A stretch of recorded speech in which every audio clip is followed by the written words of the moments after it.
à toutes et bonjour à tous. Dans cette nouvelle rencontre Supréniro, nous recevons le professeur Jean-Luc Viaud, psychologue émérite, expert en psychopathologie clinique et en psychologie légale. Il a exercé comme expert près des tribunaux, spécialement dans des affaires impliquant des violences intrafamiliales, et a largement contribué à la compréhension des mécanismes de l'emprise et de la maltraitance. Il est aussi président de la fondation Léni, qui œuvre pour la protection et l'accompagnement des enfants et des familles confrontés à la violence. Ses recherches et interventions mettent en lumière le lien direct entre violences sexuelles intrafamiliales et leurs conséquences psychiques, en particulier la complexité des effets traumatiques, dont les conduites suicidaires. C'est un enjeu de santé publique encore trop peu pris en compte. Il est l'auteur de plusieurs ouvrages de référence, parmi lesquels La haine de l'enfant, Les incestes, clinique d'un crime contre l'humanisation, L'inceste n'est pas qu'un crime sexuel. Dans cet échange, nous parlerons des violences sexuelles intrafamiliales et de leurs conséquences psychiques, parfois jusqu'à la tentation suicidaire. Une rencontre forte et nécessaire pour comprendre, libérer la parole et prévenir. Merci d'être là et bienvenue dans cette nouvelle rencontre Supréniro. Professeur Viaud, merci sincèrement d'avoir accepté cette invitation et de partager avec nous votre expérience et votre regard. Je vous laisse la parole. Merci. Bonjour à tout le monde. Donc, je vais essayer de tenir dans une heure pour essayer de vous parler donc de l'inceste et des conduites suicidaires qui peuvent en résulter. Alors c'est un peu un challenge parce qu'en une heure c'est très court, c'est un peu un résumé de résumé. Mais par ailleurs il existe des livres sur le sujet et puis surtout c'est important de garder une heure pour que vous puissiez poser des questions. Je vais commencer par une anecdote à propos du suicide. Il y a déjà bien longtemps de ça, c'est une anecdote qui remonte à plus de 30 ans maintenant. Je dirigeais un mémoire de master d'une étudiante qui travaillait dans un service d'urgence où on lui confiait les adolescents suicidaires. Et quand, au bout de 2 mois, 3 mois de stage, elle me rapporte des études de cas, des cas, je m'étonne que aussi peu de ces sujets aient parlé de sexualité. Et notamment, je m'étonne à propos du cas d'un garçon qui s'est tenté de se suicider avec un pistolet appartenant à son père, manifestement. Et je lui dis, à mon avis, il y a derrière ça une histoire de violence sexuelle, compte tenu des données du cas et de ce qu'avait dit ce garçon. Et elle me dit non, je vois pas. Et puis c'est vraiment quelque chose dont on ne parle jamais dans le service. Bon. 15 jours après, j'ai reçu une demande d'expertise de la part d'un magistrat, car ce garçon avait fini par craquer et dire que en réalité, il s'était emparé du pistolet pour tuer son père, qu'il l'avait violé et qu'il l'avait finalement retourné contre lui. Il n'avait pas pu tuer son père. Heureusement, il s'est manqué. Et donc, vous voyez, toute la question de ces suicides adolescents, si on ne pose pas la question, si on ne va pas vers ces victimes-là, eh bien, on ne sait pas qu'une partie de ces conduites suicidaires sont liées à ce qu'on appelle les violences sexuelles intrafamiliales, mais qui, en fait, c'est l'inceste. Voilà. Et il faut appeler les choses par leur nom. L'inceste, c'est un fait humain quand même assez troublant parce que la prohibition de l'inceste, elle est universelle. On le trouve dans toutes les cultures qui gèrent cet interdit chacune à leur façon. C'est très différent selon les cultures. Mais en tout cas, ça s'arrête nulle part. Ça fait des milliers d'années qu'on sait que ça existe. Ça fait des milliers d'années qu'on en parle. Et donc, et ça fait des milliers d'années qu'on le réprime. Et vous voyez bien que on peut se poser la question que s'il suffisait de réprimer, c'est-à-dire de punir les auteurs, les agresseurs, si c'était efficace, ça serait. Et je pense que c'est simplement parce qu'on ne comprend pas bien la nature de ce qui se passe. Et donc il faut vraiment penser l'inceste pour l'entendre. Il faut entendre l'inceste pour le comprendre. Et il faut surtout comprendre les silences autour de cette question. Et je partage l'avis, tout à fait par hasard, en préparant cette conférence, je suis mis à un post sur LinkedIn, tout simplement, et j'ai été voir l'histoire de Stéphie Alexandrian, puisqu'elle raconte son histoire, et elle dit, le silence ne protège jamais l'innocent, il préserve que l'agresseur. Et c'est absolument une évidence, mais un certain nombre de personnes ne peuvent pas parler de ce qui leur est arrivé, tout simplement parce que personne ne les écoute. Et donc, pour faire émerger la parole, il faut à la fois penser l'inceste, l'entendre et le comprendre. C'est ce défaut de compréhension qui alimente un peu le silence. Alors, l'inceste, soyons clairs, qu'est-ce que c'est? Dans toutes les cultures, l'inceste est prohibé. Seulement, le problème, c'est que dans toutes les cultures, la notion et l'étendue de famille ne sont pas la même chose. On ne peut pas raisonner sur l'inceste de la même façon dans un pays européen, disons, ou dans des pays où on peut faire des mariages avec des petites filles mineures, des petites filles, hein, de moins de 10 ans. Il est d'ailleurs assez mal connu que dans certains États américains, c'est possible. Vous voyez comme quoi le côté on peut pas raisonner de la même façon. Je ne prends que cet exemple-là, mais on voit bien que la notion de famille, la notion d'alliance, de mariage, etc., de couples légaux, pas légaux, est extrêmement variable à travers le monde, elle est même variable dans le temps. Et donc, ça doit nous rendre attentifs aux cultures à laquelle appartiennent des familles où on suppose incestueuses, dans certaines cultures, encore aujourd'hui, le coupable, c'est la victime. Donc, on ne peut pas raisonner tout le temps de la même façon sur la question de l'inceste. Il faut aussi avoir ça en tête. Ce que ce n'est pas, c'est, et dans notre pays, la loi est tellement pas bien faite par nos législateurs que on peut penser que l'inceste, c'est seulement un acte sexuel interdit sur les mineurs, par les majeurs. Euh, alors que ce même acte sexuel entre les personnes majeures qui seraient consentantes, c'est aussi un inceste. En Allemagne, pour pas aller très loin, l'inceste entre frères et sœurs majeurs et consentants, eh bien, considéré comme un crime contre la famille. Donc là aussi, il y a des variations. Nous sommes d'ailleurs, avec le Portugal et l'Espagne, les seuls pays européens, d'après une étude qui a été faite au Sénat il y a déjà quelques années, les seuls pays européens qui ne condamnent pas l'inceste entre majeurs, ce qui serait un signe de façon très explicite qu'il y a un interdit de l'inceste. Là, on protège les mineurs, c'est déjà une avancée, c'est déjà très bien, on a fait des progrès de ce point de vue-là, mais on n'a pas encore compris ce que c'était l'inceste, manifestement. Ce que l'inceste est, et il faut bien comprendre ça, parce que ça va avoir une importance par rapport à ce qui va passer dans les réactions suicidaires. C'est une attaque contre l'ordre généalogique. Parce que derrière l'acte sexuel de l'inceste, de prédation par un frère, un père, un grand-père, une mère, hein, parfois, etc., il y a le fantasme euh, de la généalogie, c'est-à-dire de la production d'enfants. Et l'inceste crée un désordre généalogique. Quand un père a des relations sexuelles avec sa fille en même temps qu'il continue à avoir sa vie sexuelle avec sa femme, il les met toutes les deux sur le même plan généalogique, mais la fille de quelqu'un, c'est sa fille, c'est pas sa femme, c'est pas sa maîtresse, c'est pas sa, etc. Et là, sur la question généalogique, c'est pas la question du consentement et du viol dont il est question, c'est la question du désordre généalogique qui fait souffrir, et je vais venir là-dessus tout à l'heure. Ce que l'inceste n'est pas, contrairement à ce que vous faites pour les agresseurs, j'ai entendu ça des centaines de fois, les agresseurs incestueux que j'ai rencontrés, les victimes, c'est pas une pulsion sexuelle, c'est pas un acte de pédophilie. Il n'y a pas d'inceste sans désir d'inceste.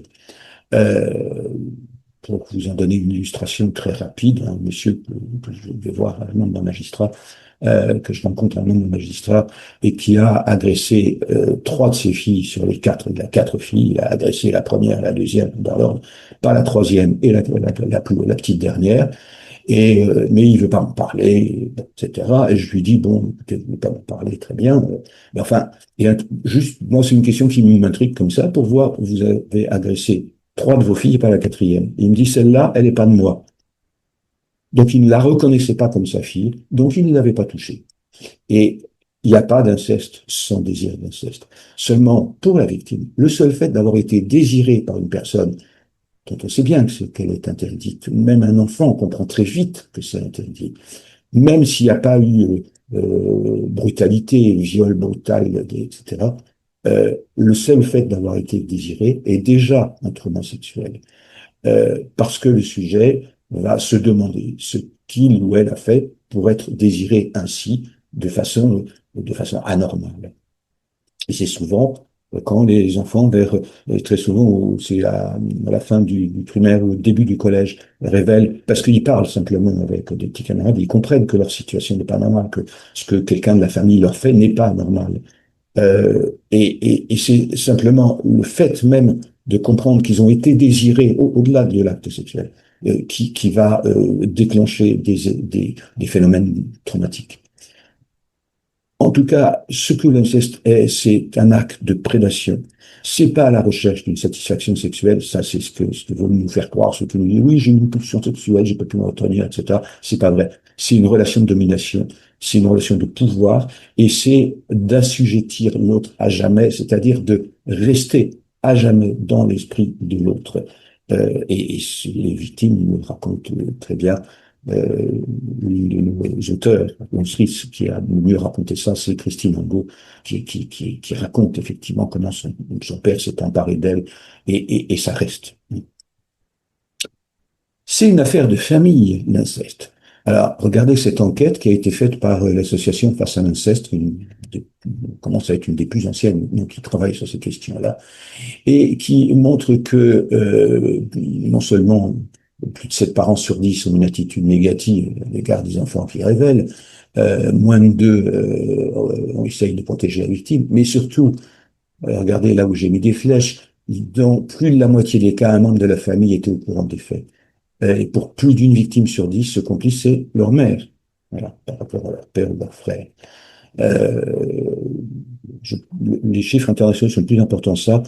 Presque, très souvent, on a des chiffres qui sont à 25-30% d'agressions commises par des collatéraux, frères, sœurs et cousins, quoi. Euh, et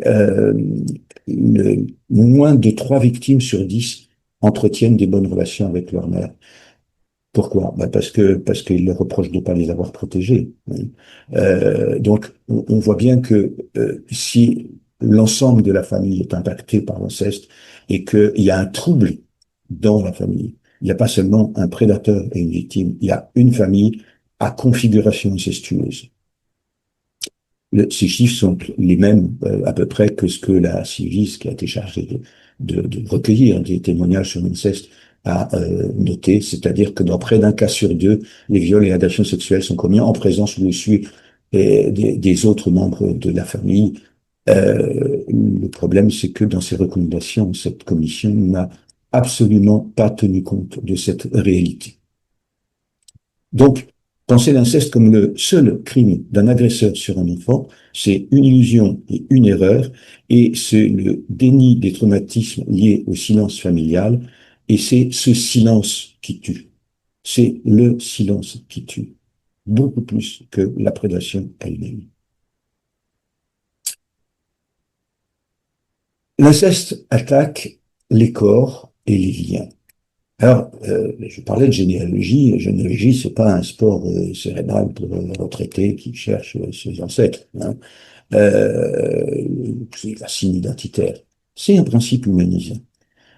Pour chacun de nous, pour chaque sujet humain, nous avons besoin d'avoir accès à un langage qui est un langage normatif, qui est la dénomination. Je suis un tel, fils de un tel et un tel, j'ai des grands-parents, etc.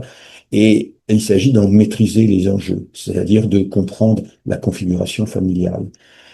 C'est important, c'est très important dans le monde humain. Sur le plan de l'interdit de l'inceste, ça a été montré par les éthologues. nous sommes assez proches de nos proches cousins animaux que sont les chimpanzés, les bonobos, ces espèces-là. Il y a un interdit de l'inceste qui fonctionne. Voilà, pas de la même façon que nous, puisqu'ils n'ont pas de langage. Sinon, un bonobo, il vous parlera jamais de son grand-père. Si vous lui apprenez à parler, il n'a pas de principe généalogique. Non.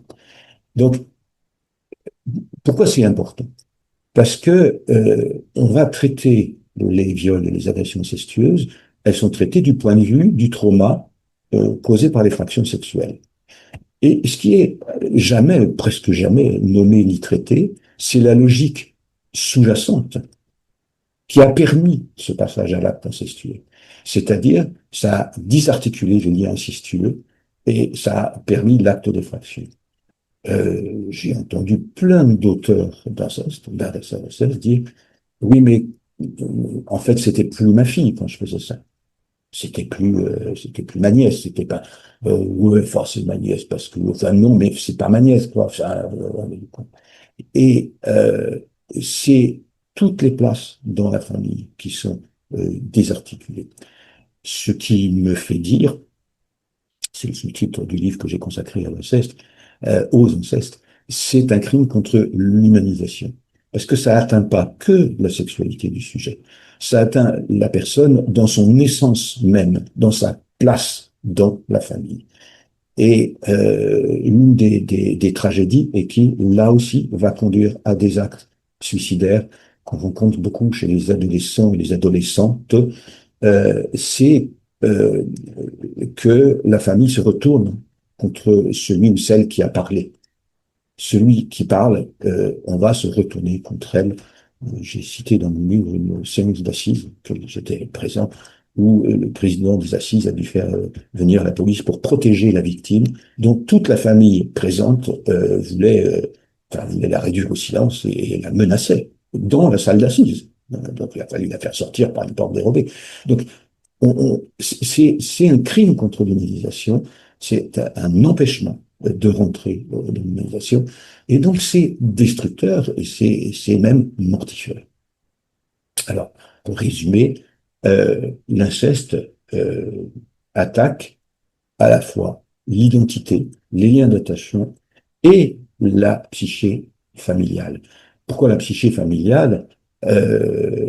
Parce que celui ou celle qui passe à l'acte incestueux euh, se destitue de sa propre place, de ce qu'il signifie comme parent ou comme frère et sœur, donc ce que signifie la famille. Si on peut être victime en famille, ça veut dire que cette famille est profondément troublée, ça veut dire que la psyché familiale est profondément troublée.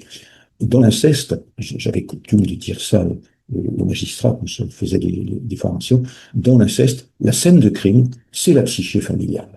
C'est là qu'il faut chercher les racines de l'inceste. Il ne faut pas se contenter de chercher les racines de est-ce que le frère qui a fait ça, ou le père qui a fait ça, ou le grand-père, est-ce que c'est un pédophile, etc. C'est pas là qu'il faut chercher. Il faut chercher comment il a pu le faire, euh, presque au vu et au su de tout. Alors, un tour dans l'identité, je vais un petit peu développer ça, et en commençant par cette phrase. Pourquoi la Convention internationale des droits de l'enfant a mis que l'enfant est enregistré aussitôt de sa naissance et a dès celle-ci le droit à un nom? Il y a 200 millions d'enfants dans le monde, à peu près, hein, approximativement, qui sont jamais déclarés. Et s'ils sont pas déclarés, ils n'ont pas d'existence. S'ils n'ont pas de nom, ils n'existent pas. Et donc, ce sont des objets que l'on peut effectivement victimiser, esclavagiser sexuellement, vendre, etc. Et ça reste quelque chose qui est extrêmement important. Mais la nomination, c'est aussi rentrer dans la lignée, c'est-à-dire rentrer dans cette humanisation, dans cette généalogie dont je parlais, c'est-à-dire pouvoir identifier qui est maman, qui est papa, qui est les parents des parents, qui sont les frères et sœurs, les demi-frères et sœurs, etc. Et ce qui est quelque chose de très important, on le voit quand les gens ont été conçus par procréation médicalement assistée et que parfois ils réussissent à retrouver leur géniteur qui a simplement fait un don de sperme, etc. Et j'ai entendu un certain nombre de témoignages disant bah, je suis content de l'avoir retrouvé, on s'est parlé, etc. Il fait un peu partie de ma famille quand même. Alors que non, jamais été vraiment un parent.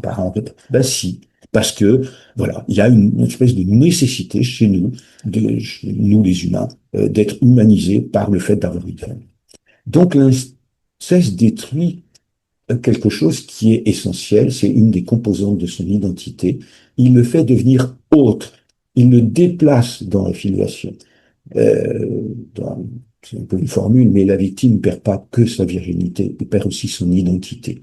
Et c'est très, très frappant chez les adolescents, en particulier ceux qui ont commencé à vouloir attenter à leur jour, parfois simplement en se détruisant par la drogue, les scarifications, etc., parce qu'ils ont vécu ça. Ils ont vraiment l'impression d'avoir été détruits de façon identitaire. Euh, et alors, ça va créer quelque chose qui est important à comprendre pour faire le lien, effectivement, avec le suicide, puisque c'est ça le sujet quand même de cette conférence. C'est que ce sont des personnes qui vont se construire avec un faux self. Alors, qu'est-ce que c'est le faux self? C'est une organisation particulière du moi, du sujet, c'est-à-dire le moi, c'est ce qui fait le lien entre ce que nous savons pas de nous-mêmes, notre inconscient, et la réalité consciente de notre existence, et puis qui nous permet d'entrer en relation avec les autres. Je résume très schématiquement parce que la notion psychologique de moi. Hein. Et le moi, il est obligé de se défendre contre les effets traumatiques. Une des façons de se défendre, c'est de créer une espèce de faux moi, hein, d'une apparence, d'une enveloppe extérieure, et qui protège le vrai, celui qui souffre, celui qui est à l'intérieur. Et il faut protéger ce qui est resté intact après une ou plusieurs situations traumatogènes. Ça a l'inconvénient de masquer les effets traumatiques. Donc, quelqu'un qui est construit en faux self va avoir une apparence, des relations, etc.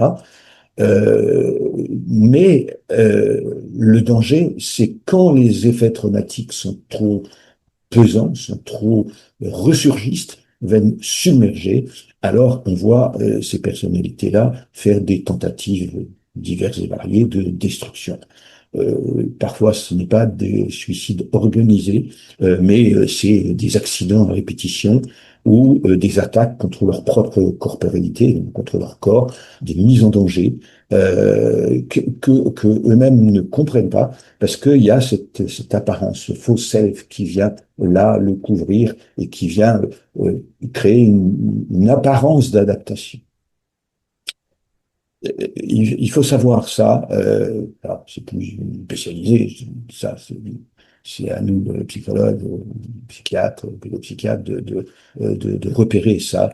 Quelqu'un qui est construit en faux self est en danger. C'est absolument ce que nous dit Christine Angot. Elle a dit ça dans son voyage dans l'Est qu'elle a écrit en 2023 quand elle raconte que elle est retournée voir son père après la période adolescente où elle a été victime de lui. Entre parenthèses, pour revenir sur ce que je disais tout à l'heure, l'inceste, c'est un désir d'inceste.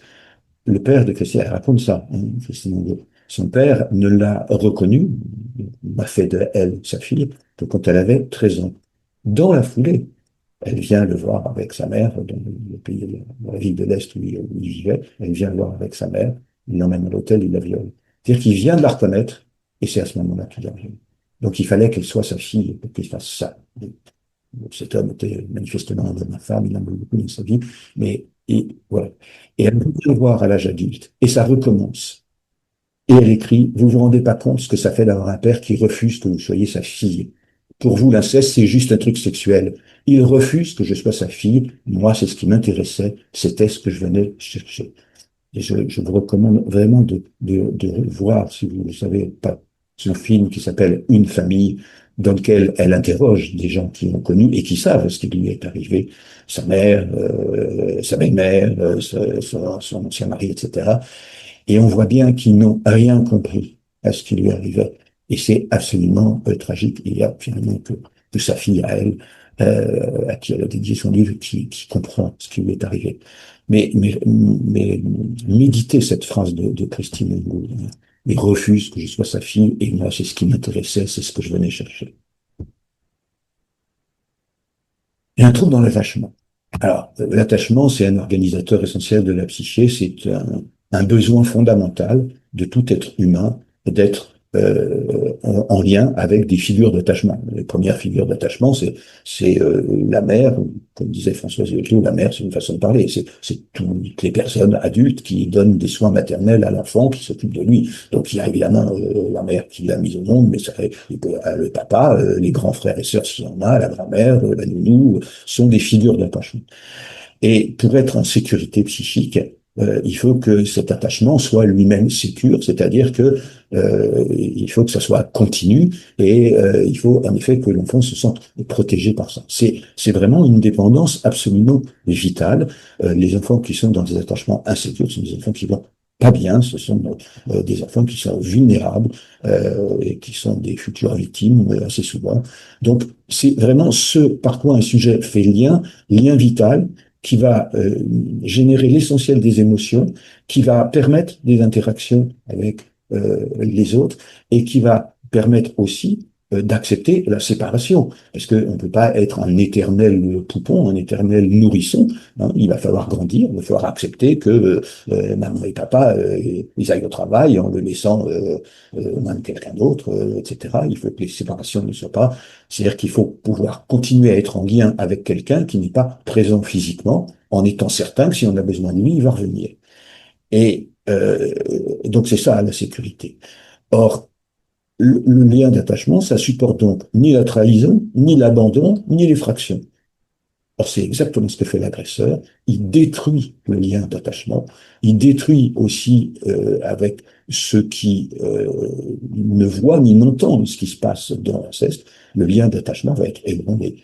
Ces enfants qui ont dit à leur mère, c'est le cas le plus fréquent, qui ont été dire à leur mère ou à leur grand-mère ou à quelqu'un de proche, il y a papa ou il y a mon frère ou il y a mon cousin qui me fait des actes sexuels, etc. Et écoute, c'est pas si grave que ça, je vais lui dire d'arrêter et puis voilà, puis on n'en parle plus. Parce que sinon, toute la famille va éclater. C'est d'ailleurs souvent ce qui se passe. J'ai entendu beaucoup de victimes, plus ou moins jeunes, me dire, je n'ai rien dit pendant un temps parce que je pensais que ça détruirait la famille. Et ben, vous voyez, là, maintenant j'en parle et j'ai plus de famille. Voilà. Je peux plus parler avec personne dans la famille. Les gens me tournent le dos. Enfin, il y a des clans qui se font dans la famille. Il y a ceux qui y croient, ceux qui y croient pas, etc. Donc, ça détruit le lien d'attachement, et c'est pour ça ce que je vous montrais tout à l'heure, l'enquête faite par Façon Ceste, qui montre qu'il y a même plus de lien qui peut se reconstituer avec quelqu'un qui n'est pas l'agresseur direct, mais quelqu'un qui en a parlé et qui ne l'a pas dit. Et là aussi, dans les témoignages recueillis par la Civis, ce sont souvent quand même des témoignages de gens qui ont parlé très tardivement, qui sont venus pour la première fois à la Civis pour dire, ben voilà, moi aussi, j'ai 50 ans, il m'est arrivé ça, etc. Je n'avais jamais parlé. En fait, si, j'en avais parlé quand j'étais petite, à tel ou tel dans ma famille, mais il ne s'est rien passé. Et donc, on sait effectivement que les enfants victimes d'inceste essayent de parler, mais ils ne sont pas toujours étonnés. Et précisément, c'est ce à quoi joue, si on peut dire, l'assesteur, c'est-à-dire qu'il profite du lien d'attachement pour séduire la victime, hein, pour lui dire que c'est pour son bien. Il prétend que c'est par amour qu'il fait ça, parce que, comme je me souviens d'un prédateur là qui disait, je l'aime comme ma femme, plus que ma femme. Il parlait de sa fille, hein. Voilà. Donc, il la mettait à la place de quelqu'un de bien plus important que la propre mère de l'enfant. Donc, c'est par besoin de domination. Ce qu'a écrit là, c'est bien Dorothée Lucie, qui est anthropologue, en disant que c'est le berceau des dominations, ce qui est tout à fait exact. Il s'agit de s'approprier l'autre totalement et de jouir beaucoup plus de cette appropriation du double visage qui permet de cacher au reste de la famille ce qui se passe, et cette monstruosité cachée. Et je vous assure que pas mal de prédateurs, j'en ai rencontré beaucoup d'incesteurs, sont vraiment dans la jouissance de ça, beaucoup plus que l'acte sexuel, même parce que par ailleurs, comme le père de Christine Angot, ils ont des aventures sexuelles avec des adultes qui les satisfont très bien. L'excuse en disant oui, mais j'avais plus de relations sexuelles avec ma femme, mais c'est pour ça que je me suis tourné vers ma fille parce que, etc. Ou je me suis trompé. Alors il y a d'autres qui disent oui, elle dormait avec nous, je me suis trompé. Comme si on pouvait se tromper entre une gamine de 10 ans et une femme adulte. Enfin bon, donc ils nous prennent pour des imbéciles hein, quand ils nous disent ça. Mais ce qui nous signifie là, c'est que ce qui importe, c'est l'appropriation et non pas la qualité de la sexualité. Et c'est ce que dit Neige Sino dans Triste Tigre. Il m'est arrivé de souhaiter qu'il décide d'arrêter de se contrôler et qu'il me tue une fois pour toutes, pour qu'on en finisse. Parce que elle a bien compris, son livre est remarquable de ce point de vue-là, elle a bien compris que au-delà de l'enjeu sexuel, de la violence sexuelle, etc., il y a quelque chose d'autre. Hein. C'est son beau-père et c'est cette appropriation. Et elle explique très bien, son beau-père a été jugé, condamné, etc., etc. Mais ça continue de l'habiter et que ça ne la quittera jamais. Et elle est une des premières à avoir écrit de façon aussi lisible, ce que les cliniciens comme moi disent depuis longtemps, c'est que la question n'est pas de guérir de l'inceste, mais elle a dit à une très jeune victime, avec 15 ans, il m'a dit, mais de toute façon, vous êtes gentil, vous, et puis, enfin, de toute façon, c'est ma vie, hein. Il va falloir que je vive avec, ça ne me quittera pas, avec 15 ans.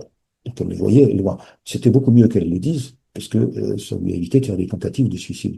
C'est ceux qui pensent qu'on peut s'en guérir et à qui on a dit qu'on pouvait en guérir et que ça quitterait, et qui peuvent pas réussir à se débarrasser de cette idée-là, qui vont à un moment donné se cogner à un mur, et c'est ça qui est mortifère. Et là aussi, Neige Sino, il faut lire son livre parce qu'elle l'explique extrêmement bien. Finalement, ces autrices expliquent beaucoup mieux les choses que nous autres, les psychologues. Elle dit aussi ceci, pour parler de la psyché familiale. J'ai grandi dans le mensonge. Ce mensonge me constitue, vous voyez, le faux self. Hein. Ce secret et le fait que je lui survivais étaient ma force. Si je l'avais laissé sortir, j'aurais fait s'effondrer en quelques mots la famille tout entière. Et ce qu'elle a compris assez tôt, comme nous raconte, c'est que Camille Kouchner aussi a dit à peu près ça, en disant qu'elle voulait garder des liens. Elle savait, elle ne pouvait pas le dire parce que sinon, elle aurait perdu des liens avec des gens qu'elle aimait, etc. Donc, ces autrices nous disent ça. C'est la famille qui est concernée et qui est la famille qui est percutée.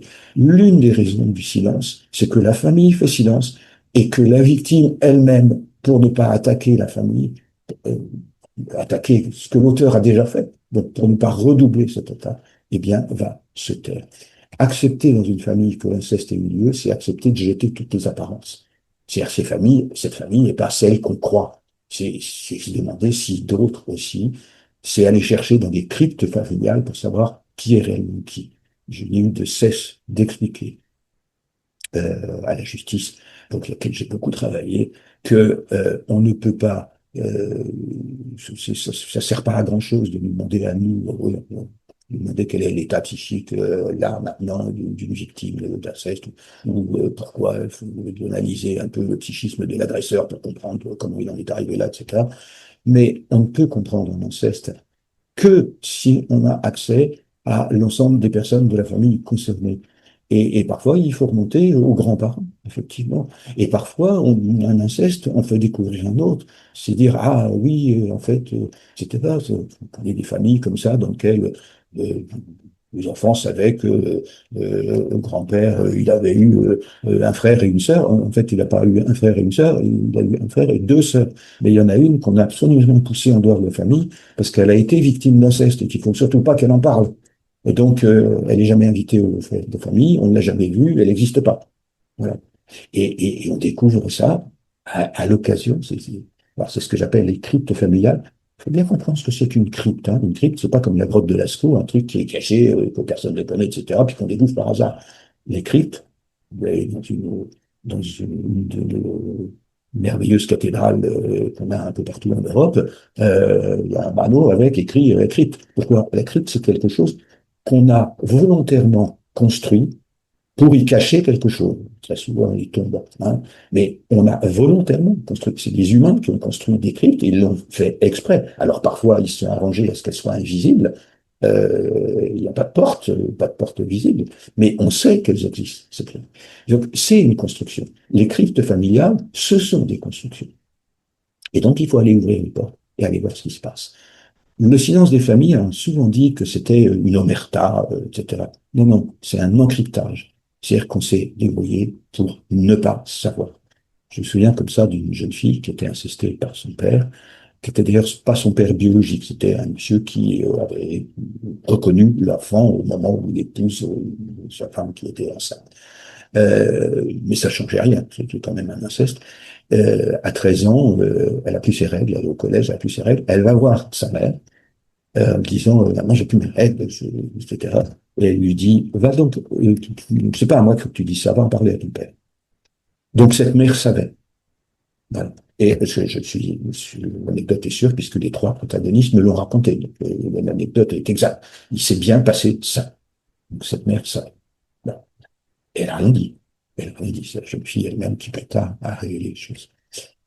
Comme la société et sa justice ne condamnent que l'acte sexuel illégal, condamne les gens pour avoir agressé, violé leur enfant, leur frère, leur soeur, etc.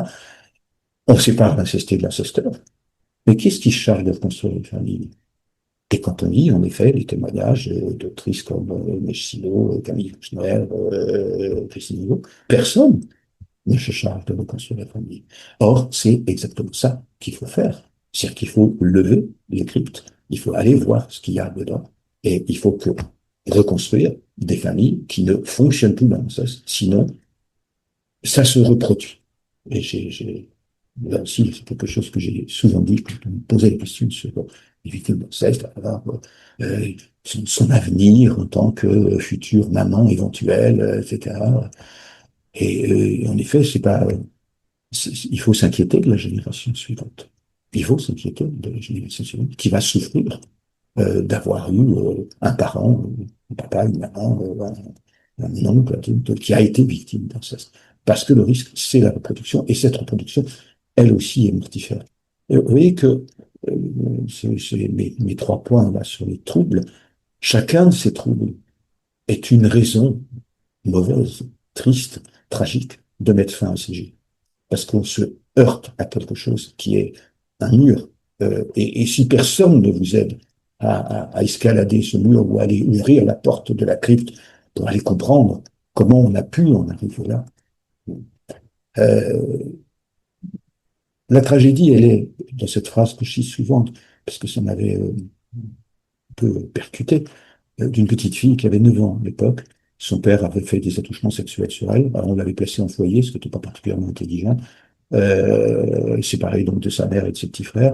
Elle voulait absolument rentrer chez elle et pas parler à nous autres cette histoire d'agression, etc. Puisque le père avait été écarté de la famille, mis sous contrôle judiciaire, avec un bracelet, machin, etc. Enfin, bon, la justice a fait son boulot, la justice pénale a fait son boulot. Les personnes ne pensaient que cette petite fille avait besoin d'être chez elle. Et pour se débarrasser de moi, en quelque sorte, elle me dit, oui, il n'avait pas à me faire ça, mais c'est mon père. Et comprenez bien cette phrase. Cette petite fille avait tout compris, en quelque sorte, par l'ancêtre. Elle avait bien compris qu'elle n'aurait pas un autre de père. C'est son père, c'est son père. Il n'y avait rien.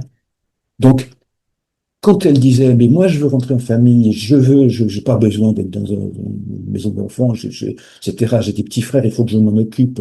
Maman est déprimée à cause de tout ça. Maman faisait une authentique dépression, il y avait de quoi, etc. Et elle voulait protéger la famille. Puis elle savait que de toute façon, ben, elle n'aurait pas d'autre père dans sa vie, donc il allait faire avec. C'est exactement ce que raconte Christine Angot dans son film Une famille, et de façon absolument saisissante. Donc oui, il n'y a pas forcément besoin d'attendre la cinquantaine pour comprendre ce qu'on a vécu. Parfois, les enfants savent. Alors, il faut évidemment que quelqu'un les aide quand ils ont 8, 9, 10 ans, 15 ans, à soutenir ça, pour les empêcher de se heurter à un mur qui va les désespérer. La désespérance, en ça même.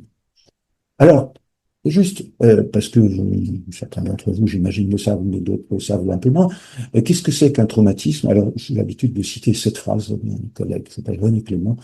Nous ne pouvons pas déduire des événements visibles, par exemple un inceste, survenant dans la vie d'un enfant, aussi grave et tragique fussent-ils, que rien déduire. Bien sûr, certains vont les marquer, faire traumatisme inconscient, c'est-à-dire un trou noir. Hein. Il y a quelque chose dans le psychisme qui ne fonctionne pas, mais le sujet lui-même ne le sait pas. Nous sommes guère en mesure de savoir à l'avance le déroulement, les enchaînements causaux du déterminisme psychique. On ne peut pas savoir, euh, c'est pas les psychologues et les psychiatres cliniciens n'ont pas de boule de cristal pour dire cet enfant, voilà son avenir. On sait ce qui arrive à certaines de ces personnes qui ont été victimes d'inceste dans la enfance. On le sait, mais ça ne veut pas dire que c'est le cas pour tout le monde.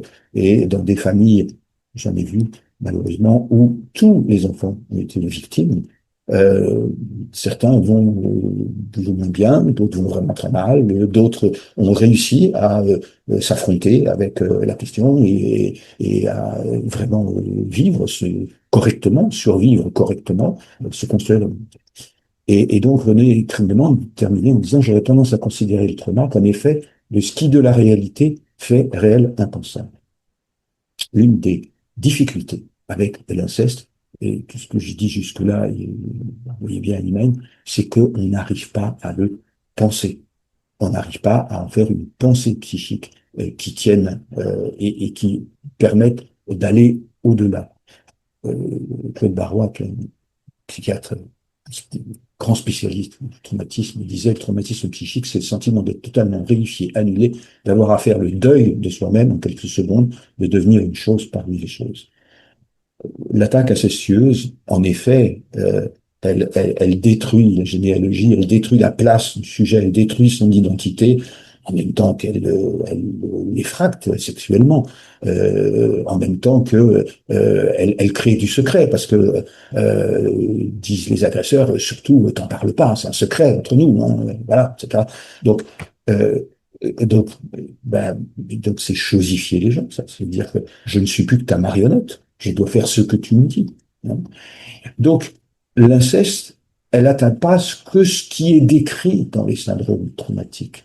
Elle détruit un certain rapport à la réalité.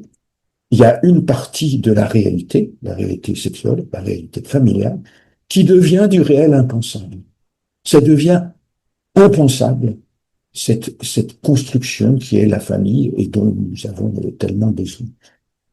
Euh, donc, traiter victime d'inceste, je l'ai dit gentiment à mes collègues psychothérapeutes qui reçoivent des victimes, ne traiter que le trauma sexuel.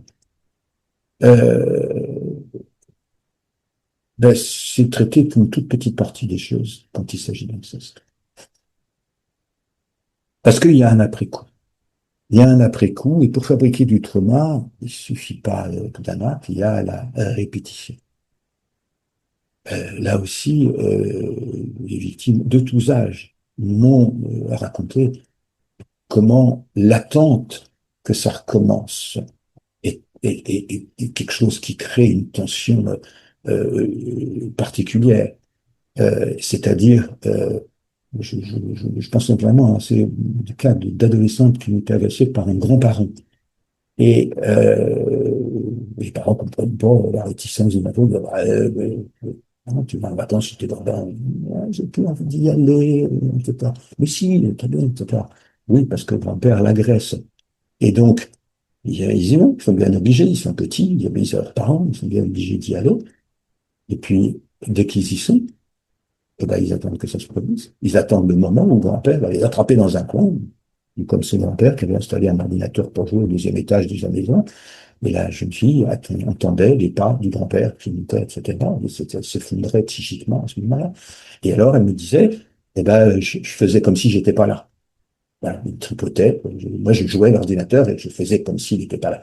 Donc, je m'absente de mon propre corps, de ma propre pensée. Hein. Le corps est saisi, filé, figé, gelé, pétrifié. Le psychisme aussi, parce qu'il n'y a pas de mots pour le dire. Il n'y a pas de mots pour le dire. Et alors, c'est ça qui fait croire à une amnésie beaucoup biaisée sur l'amnésie traumatique, la mémoire traumatique, etc. Mais moi, j'ai rencontré des centaines je sais pas combien, de victimes qui m'ont dit, mais non, j'ai jamais oublié, mais je ne savais pas comment on pouvait en parler. Si j'avais essayé, ça ne marchait pas. Donc je ne pouvais pas, je sais pas comment on dit ça. Voilà. Même parfois, le mot inceste ne vient pas.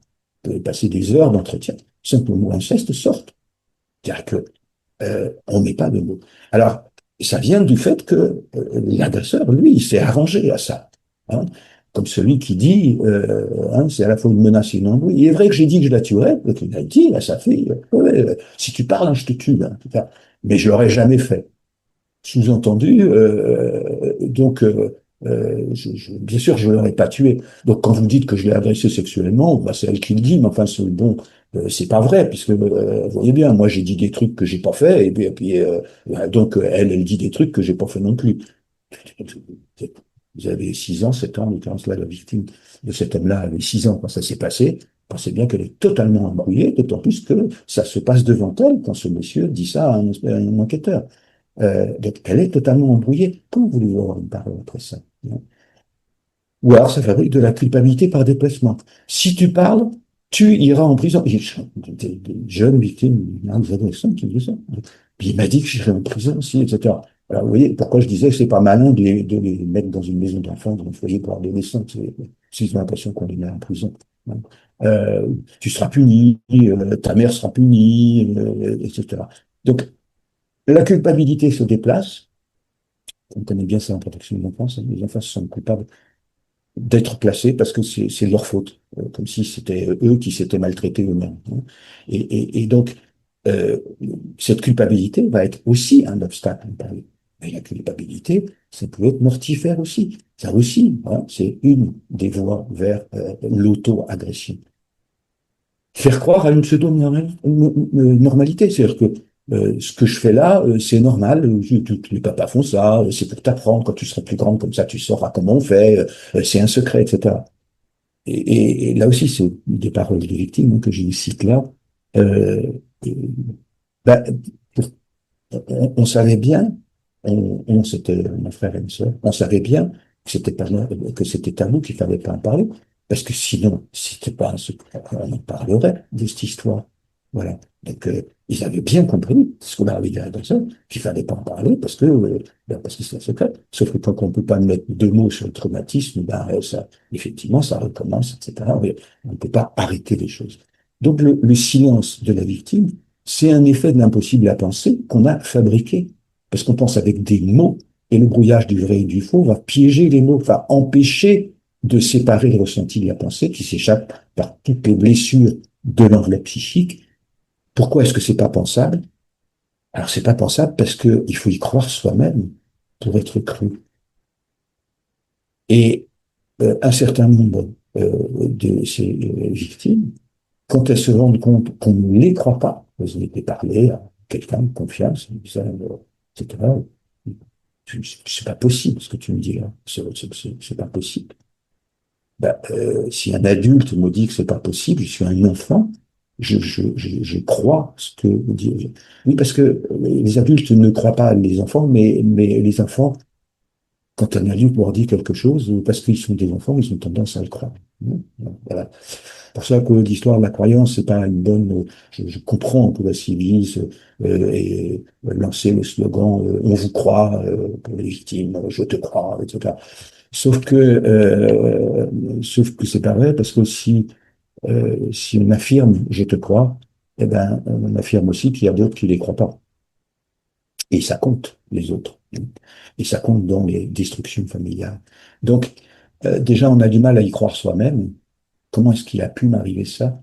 Et puis, quand on est plus grand, qu'on a grandi, qu'on est loin du prédateur, qu'on a réussi un peu à se reconstruire, comment est-ce que je vais le faire penser à d'autres? Est-ce que ça m'est vraiment arrivé? Euh, être sûr que c'est arrivé, mais avoir des souvenirs lacunaires, parce que bien entendu, le travail de la mémoire, ça sert surtout à oublier. Donc, ça sert à mettre dans des coins, dans des recoins de notre psychisme, des choses qui sont désagréables à penser. Et donc, aller se plaindre au commissariat de police avec des souvenirs incomplets, donc ce souvenir, on sait qu'on a été victime, mais on n'a pas les détails, on se souvient pas de quoi, et c'est les détails qu'on va vous demander. Donc, aller se plaindre de quelque chose dont on se souvient pas bien, c'est quand même vachement compliqué. Donc, il faut y croire vraiment pour pouvoir en parler, et c'est ça qui est compliqué, et c'est tellement difficile psychiquement que ben, le trauma revient par-dessus, quoi, en disant, bon, ben, tant pis, il vaut mieux ne pas en parler, ou alors on est envahi par la dépression, etc., on est envahi par un certain nombre de phénomènes traumatiques. Et je vais terminer là-dessus. Euh, les incestués, c'est un deux mots. Les victimes sont coupables, les familles meurent, les témoins sont brisés, c'est pas vrai, etc. Regardez ce qui s'est passé dans un certain nombre de procès qui se sont tenus là. Regardez comme l'inceste est finalement la matrice de la plupart des crimes sexuels. Le chirurgien Louis Warneck a commencé par sa propre famille. Il a commencé par ça. Et d'ailleurs, sa propre famille, une partie déjà, eux, savaient et n'ont rien fait. Et donc, les témoins de ça, ceux qui ne parlent pas, ceux qui, etc., ils sont eux-mêmes atteints par ça. Et voilà ce que en lisant Stéphie Alexandrian, donc l'association CAR, vous pouvez aller voir, c'est sur le site de l'association, elle raconte ça. Donc elle a été victime de son père. Euh, son frère a été victime de son père et il s'est suicidé à l'âge de 12 ans. Il s'appelait Carl, c'est pour ça qu'elle a appelé son association Carl. Donc, de nombreuses années après qu'elle-même ait été victime, que sa mère, qui le savait, n'ait rien fait, eh bien, elle a accueilli son frère, elle a été tutrice de son frère, qui lui-même, ayant été agressé, a fini par se suicider. Et sa mère lui a donc dit, elle m'a expliqué, si je parlais, elle perdrait l'enfant qu'elle portait, l'un de mes frères, trop fragile, se donnerait la mort. C'est effectivement ce qui a fini par se passer. L'autre, gravement malade, mourrait faute de soins. La survie de la famille reposait sur mes épaules, comme on dit, sur son silence. Ma mère ne s'est jamais pardonnée. Elle a porté seule la culpabilité écrasante jusqu'à mettre fin à ses jeux. Son suicide demeure le signe le plus tragique d'un système qui a failli, il a désigné ses faux, sans rien faire pour l'aider à les surmonter. Je vous cite ce qu'elle dit, je le respecte, évidemment que c'est ça.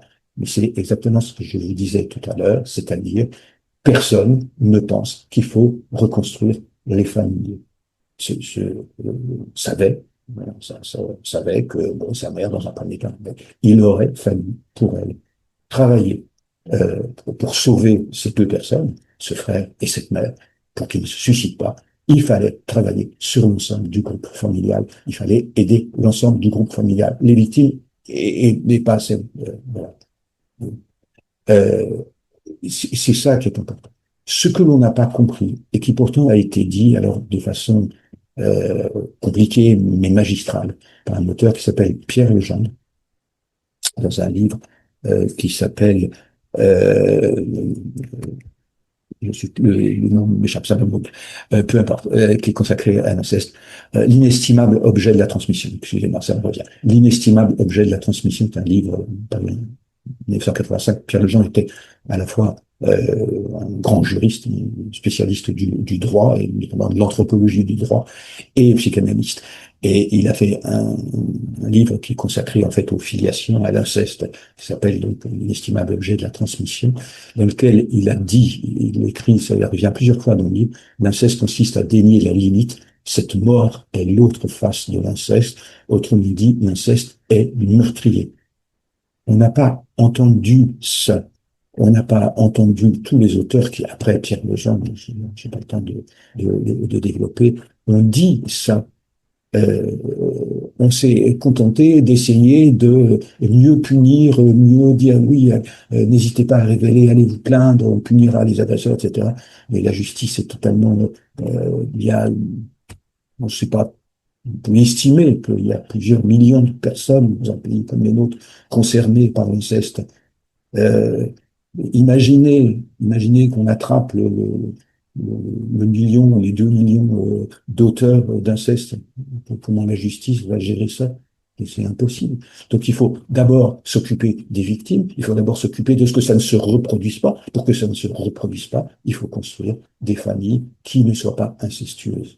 Sans ça, la mort rôde et la mort par toutes sortes de façons.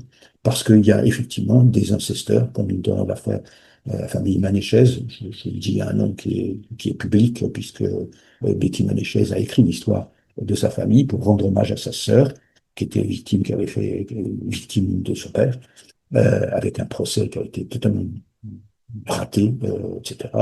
Et sa sœur avait un enfant, son père, et le père a tué sa fille. Quand cette jeune femme, elle avait 30 ans, quand elle a enfin compris que la situation était complètement anormale et qu'elle allait transmettre ça finalement à son enfant, qui était un enfant d'inceste, et elle a quitté cet homme qui était à la fois son homme et son père. Il l'a pas supporté et il est allé la tuer. Donc l'inceste est meurtrier. Et il est aussi meurtrier parce que faute d'une prise en charge qui soit adaptée, faute d'une considération sur les trois traumas dont je vous ai parlé tout à l'heure, les trois destructions dont je vous ai parlé tout à l'heure, un certain nombre de personnes ne résistent pas et se suicident. Et vraiment, dans les services d'urgence, on accueille les adolescents suicidaires. La question de l'inceste devrait, la pensée de l'inceste, ce que je vous disais tout au début, il faut penser l'inceste. Et si vous ne pensez pas, vous n'entendrez pas les victimes. Quand on dit, et il y a malheureusement beaucoup d'intervenants de toutes sortes, je les blâme pas, mais je leur dis, ne dites jamais à quelqu'un qui vient se plaindre d'être victime, surtout d'inceste, mais pourquoi tu l'as pas dit plus tôt? Parce que la victime comprend instantanément que vous ne comprendrez jamais rien. Bien sûr que c'est impossible. Pour le dire, il faut avoir des mots. Et donc, ça peut prendre en effet du temps, ça peut prendre 50 ans, ça peut prendre 60 ans.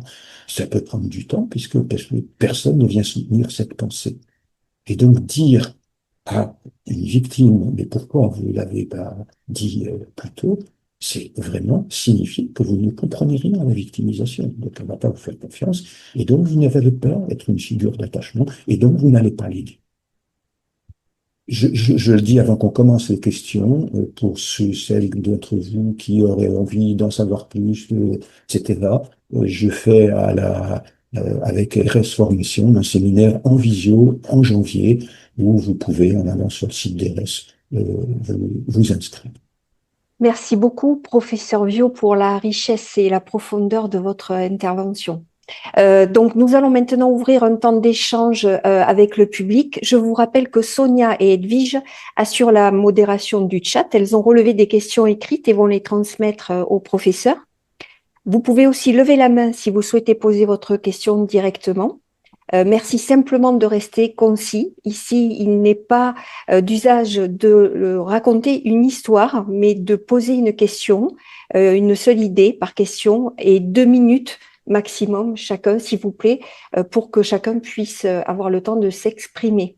La parole. Nous avons quelques questions, notamment, est-ce que dans l'attaque à la psyché, le viol d'un époux sur sa femme peut être assimilable à un inceste? Non. La réponse est non. Euh, Le viol par conjoint, ça existe, mais c'est bien un viol, puisque le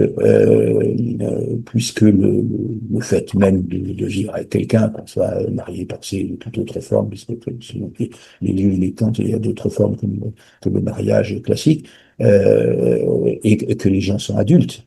Et donc, le viol conjugal intervient en général au bout d'une période de consentement. C'est-à-dire que on se marie pas, on n'est pas violé le jour où on se marie. Voilà. Donc, il ne s'agit pas d'un inceste parce que le conjoint n'est pas quelqu'un d'interdit du point de vue de l'inceste. Autre question, quand le beau-père d'un enfant met son pénis dans la bouche de cette petite fille hein, pour jouer au marchand de glace, en présence d'une maman qui est là, qui a qualifié ça comme un jeu, est-ce que c'est un inceste? Ah bah ça, clairement.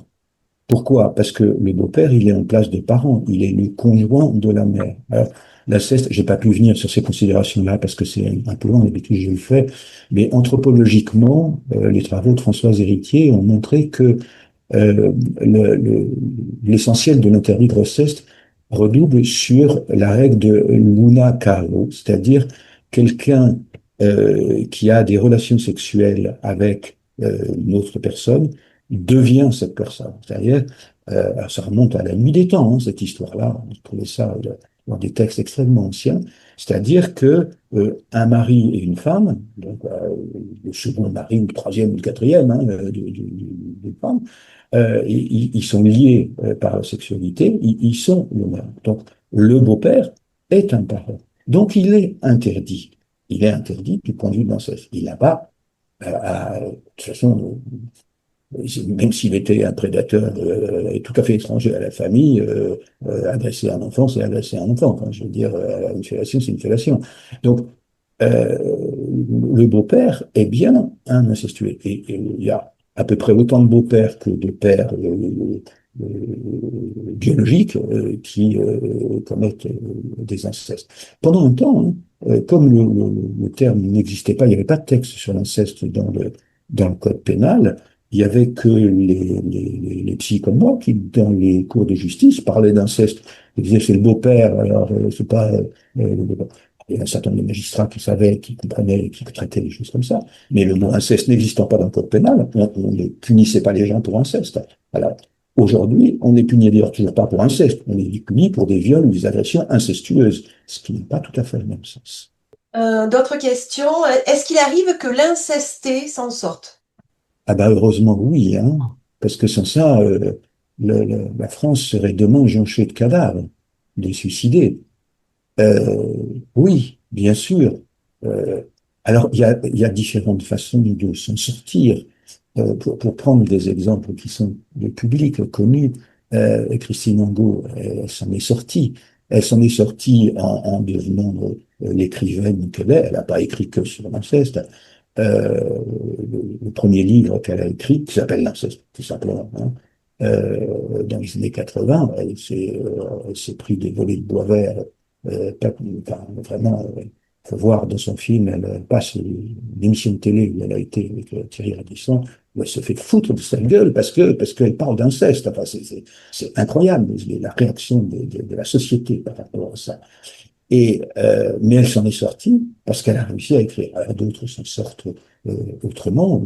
Un certain nombre de personnes réussissent quand même à leur vie sexuelle, etc.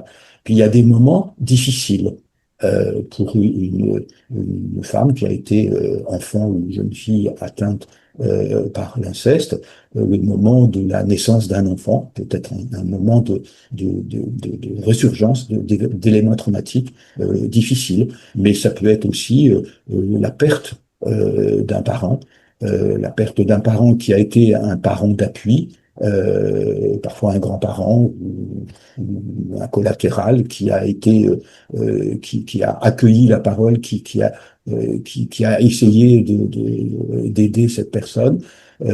Son décès naturel, parce que c'est l'âge va révéler les choses.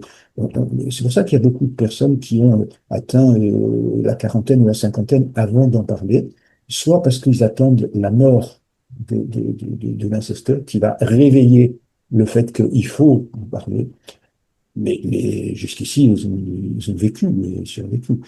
Et d'autres s'en sortent plus ou moins bien. Euh, il y a pas de, comment dire, il n'y a pas de recette. Mais sur le nombre de personnes victimes d'inceste, c'est des millions. Il n'y a pas à douter de ça.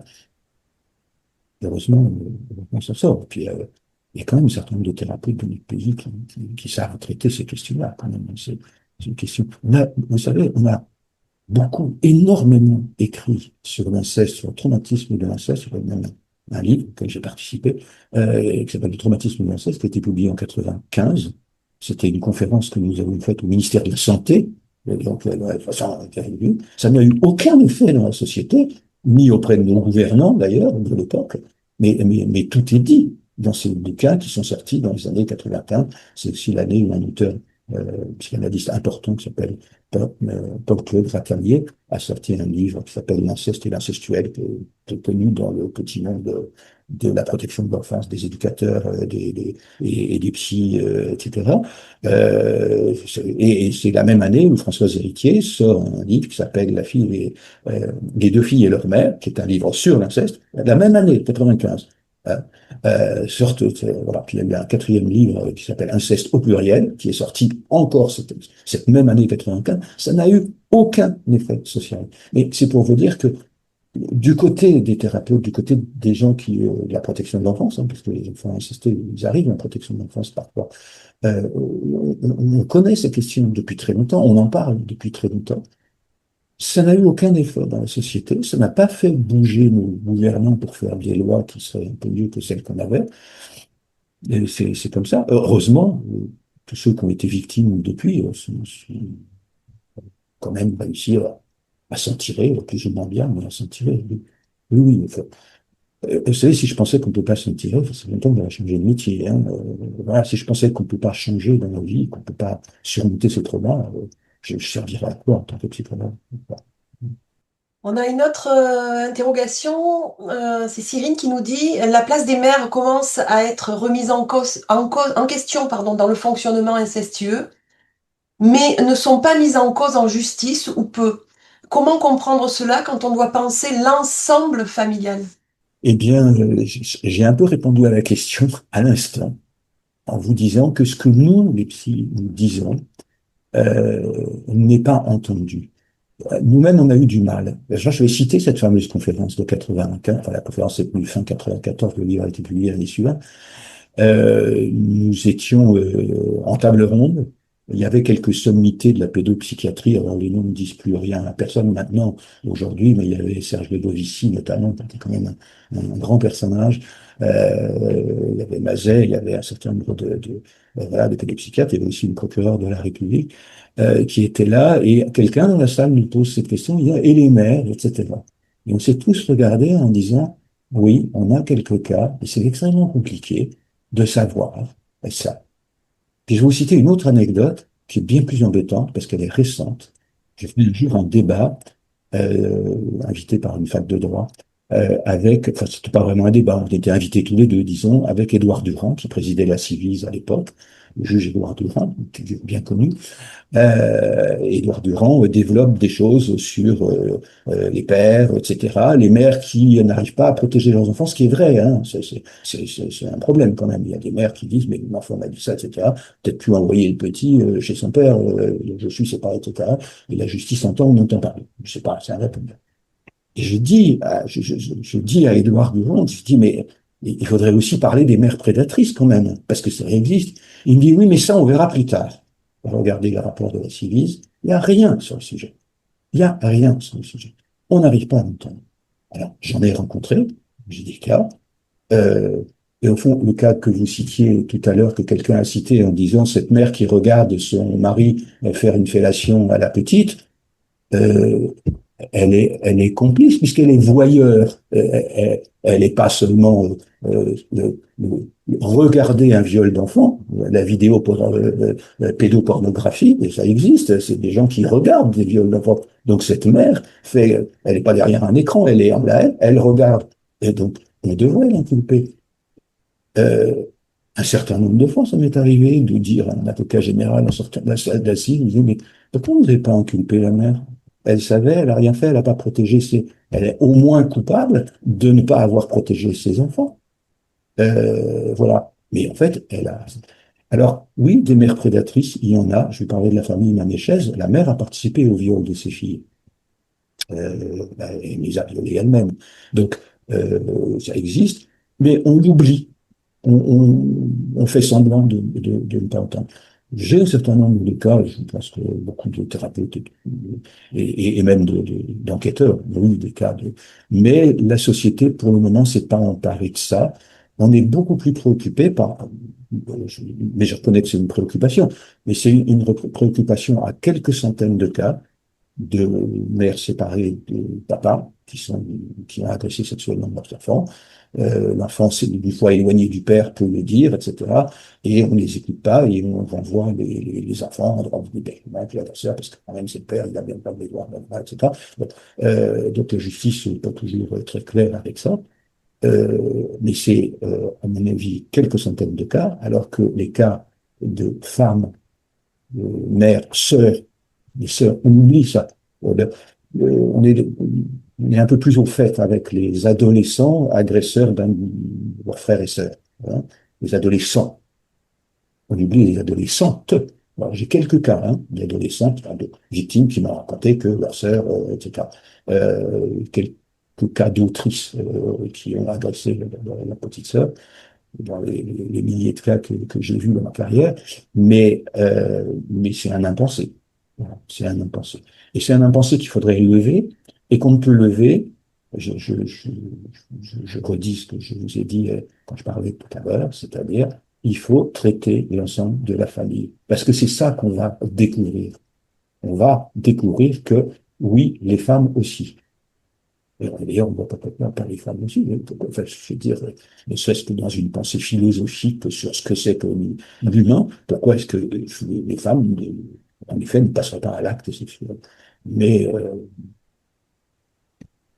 l'inceste lesbien, c'est pas du lendemain la veille, à mon avis, qu'on va réussir à en faire un problème de société. Autre typologie, est-ce qu'il y a des études sur l'impact du suicide de l'agresseur après que la victime ait révélé l'inceste? Oui, sur le suicide de l'agresseur. Bah, écoutez, je suis pas sûr. Ça ne m'évoque rien. Dans mon ordinateur, parce que maintenant c'est plus enfin, j'en ai aussi dans ma cave en papier, de nombreux articles sur l'inceste. J'en ai quand même beaucoup lu depuis les années 80. Vous savez, l'inceste, je suis tombé dessus. Je tiens quand même à rappeler ça. L'une des premières jeunes filles que j'ai accueillies au service de psychiatrie où j'ai travaillé comme psychologue débutant. J'ai commencé ma carrière dans un service de psychiatrie générale, comme on disait, qui accueillait en fait des enfants, puisque c'était des adolescentes à partir de 16 ans. Et la première qu'on a accueillie, elle avait en fait 15 ans et demi, le service enfant n'en voulait plus. Donc on l'a accueillie, et c'était une victime d'inceste. Voilà. Donc de toute ma carrière de psychologue, je suis un peu... Alors ça n'intéressait absolument personne, qu'elle était devenue psychotique, des faits, etc. Donc j'ai beaucoup lu depuis sur l'inceste, 50 ans de lecture sur l'inceste. Ça m'évoque rien, effectivement. Alors, je dirais bien, vous savez, quand on me pose ce genre de questions, je me dis, tiens, pour le prochain écrit que je ferai là-dessus, et que je regarde, je vais aller chercher dans la littérature pour voir si ça existe, mais là, j'ai pas de réponse, je sais pas. Autre question, est-ce que l'incesté peut devenir obèse du fait de ça, et est-ce que ça peut avoir des conséquences physiques dont on ne soupçonne pas forcément l'origine? Ah ben, le trauma, ça a des conséquences physiques, oui. Le, comment dire, j'avais toutes sortes de troubles qui peuvent se déclencher. Le viol en général, mais le viol incestueux, pareil, dans la sphère gastro-intestinale. J'ai rencontré une fois un gastro-entérologue qui avait pigé qu'un certain nombre de femmes qui avaient des troubles un peu inexplicables, mais des vrais troubles, que médicalement qu'il fallait soigner, donc il soignait. Et il avait demandé à une stagiaire psychologue qui passait par là, c'est comme ça que je l'ai su, il avait demandé de faire des groupes de parole avec ces femmes qu'il soignait et qui avaient toutes été victimes de viols, et donc certaines de viols incestueux, bien sûr, pour les aider à parler de ça, parce qu'il pensait, c'était exceptionnel à l'époque de l'investigation entérologue, il pensait que sa science à lui ne suffirait pas à les guérir, qu'il pouvait guérir, lui, la mécanique, mais il guérirait pas le psychisme, c'est pas son boulot, et qu'il fallait donc qu'on s'occupe de leur psychisme. Donc, je cite cet exemple pour dire que, oui, ça entraîne toutes sortes de troubles physiques, parce que dans le trauma, le corps parle. Alors, il y en a qui choisissent, entre guillemets, choisissent de façon inconsciente. L'inconscient choisit les accidents en répétition, donc des blessures, des choses comme ça. Ne me demandez pas si ça donne les cancers, j'en sais rien. Enfin, puis je pense qu'on n'a pas d'études là-dessus. Mais des troubles plutôt qu'on appelle des troubles fonctionnels et qui sont douloureux, hein, des troubles de blocage, blocage du dos, etc. Enfin, des trucs comme ça, des troubles gastro-intestinaux. Oui, ça c'est très repéré, c'est connu depuis longtemps. Je voudrais justement poser une question donc au professeur Viau en rapport avec ce que vous venez de dire. Est-ce qu'il y a des signaux faibles qui devraient alerter les proches ou les professionnels alors que la victime n'a pas encore parlé, ou l'enfant, le petit enfant ou l'adolescent? Les signaux faibles, c'est ceux qu'on a, je parlais de ça à une équipe de protection de l'enfance hier, c'est tout ce qui met l'enfant en danger. Donc, l'enfant, un enfant qui se met, un enfant, un adolescent qui se met en danger, qui a le mépris de son corps, qui se scarifie, etc. Il faut creuser jusqu'à ce qu'on comprenne. Les signaux faibles, alors ça peut être des troubles, en effet, des troubles fonctionnels. Moi, je travaille en psychiatrie, j'ai eu des patientes qui faisaient du nomadisme de spécialistes, c'est-à-dire qu'elles allaient de spécialiste en spécialiste, qui comprenaient absolument pas pourquoi elles avaient des trucs de ci, de ça, etc. J'en ai même eu qu'un confrère, enfin, c'est pas un confrère à moi, un gynécologue, a renvoyé brutalement en disant, mais non, mais allez parler de ça à votre psy, quoi. Enfin, bon, je comprenais absolument pas pourquoi voilà, elle avait des trucs de la sphère gynécologique, je comprenais absolument pas. Donc, c'est ça les signaux faibles. C'est-à-dire, c'est des choses qui parlent, mais c'est quand on comprend pas, quand on ne comprend pas de quoi quelqu'un souffre, que ce soit une petite souffrance ou une grosse souffrance, ben, ça veut dire qu'il faut creuser, quoi. Il faut s'intéresser à ça.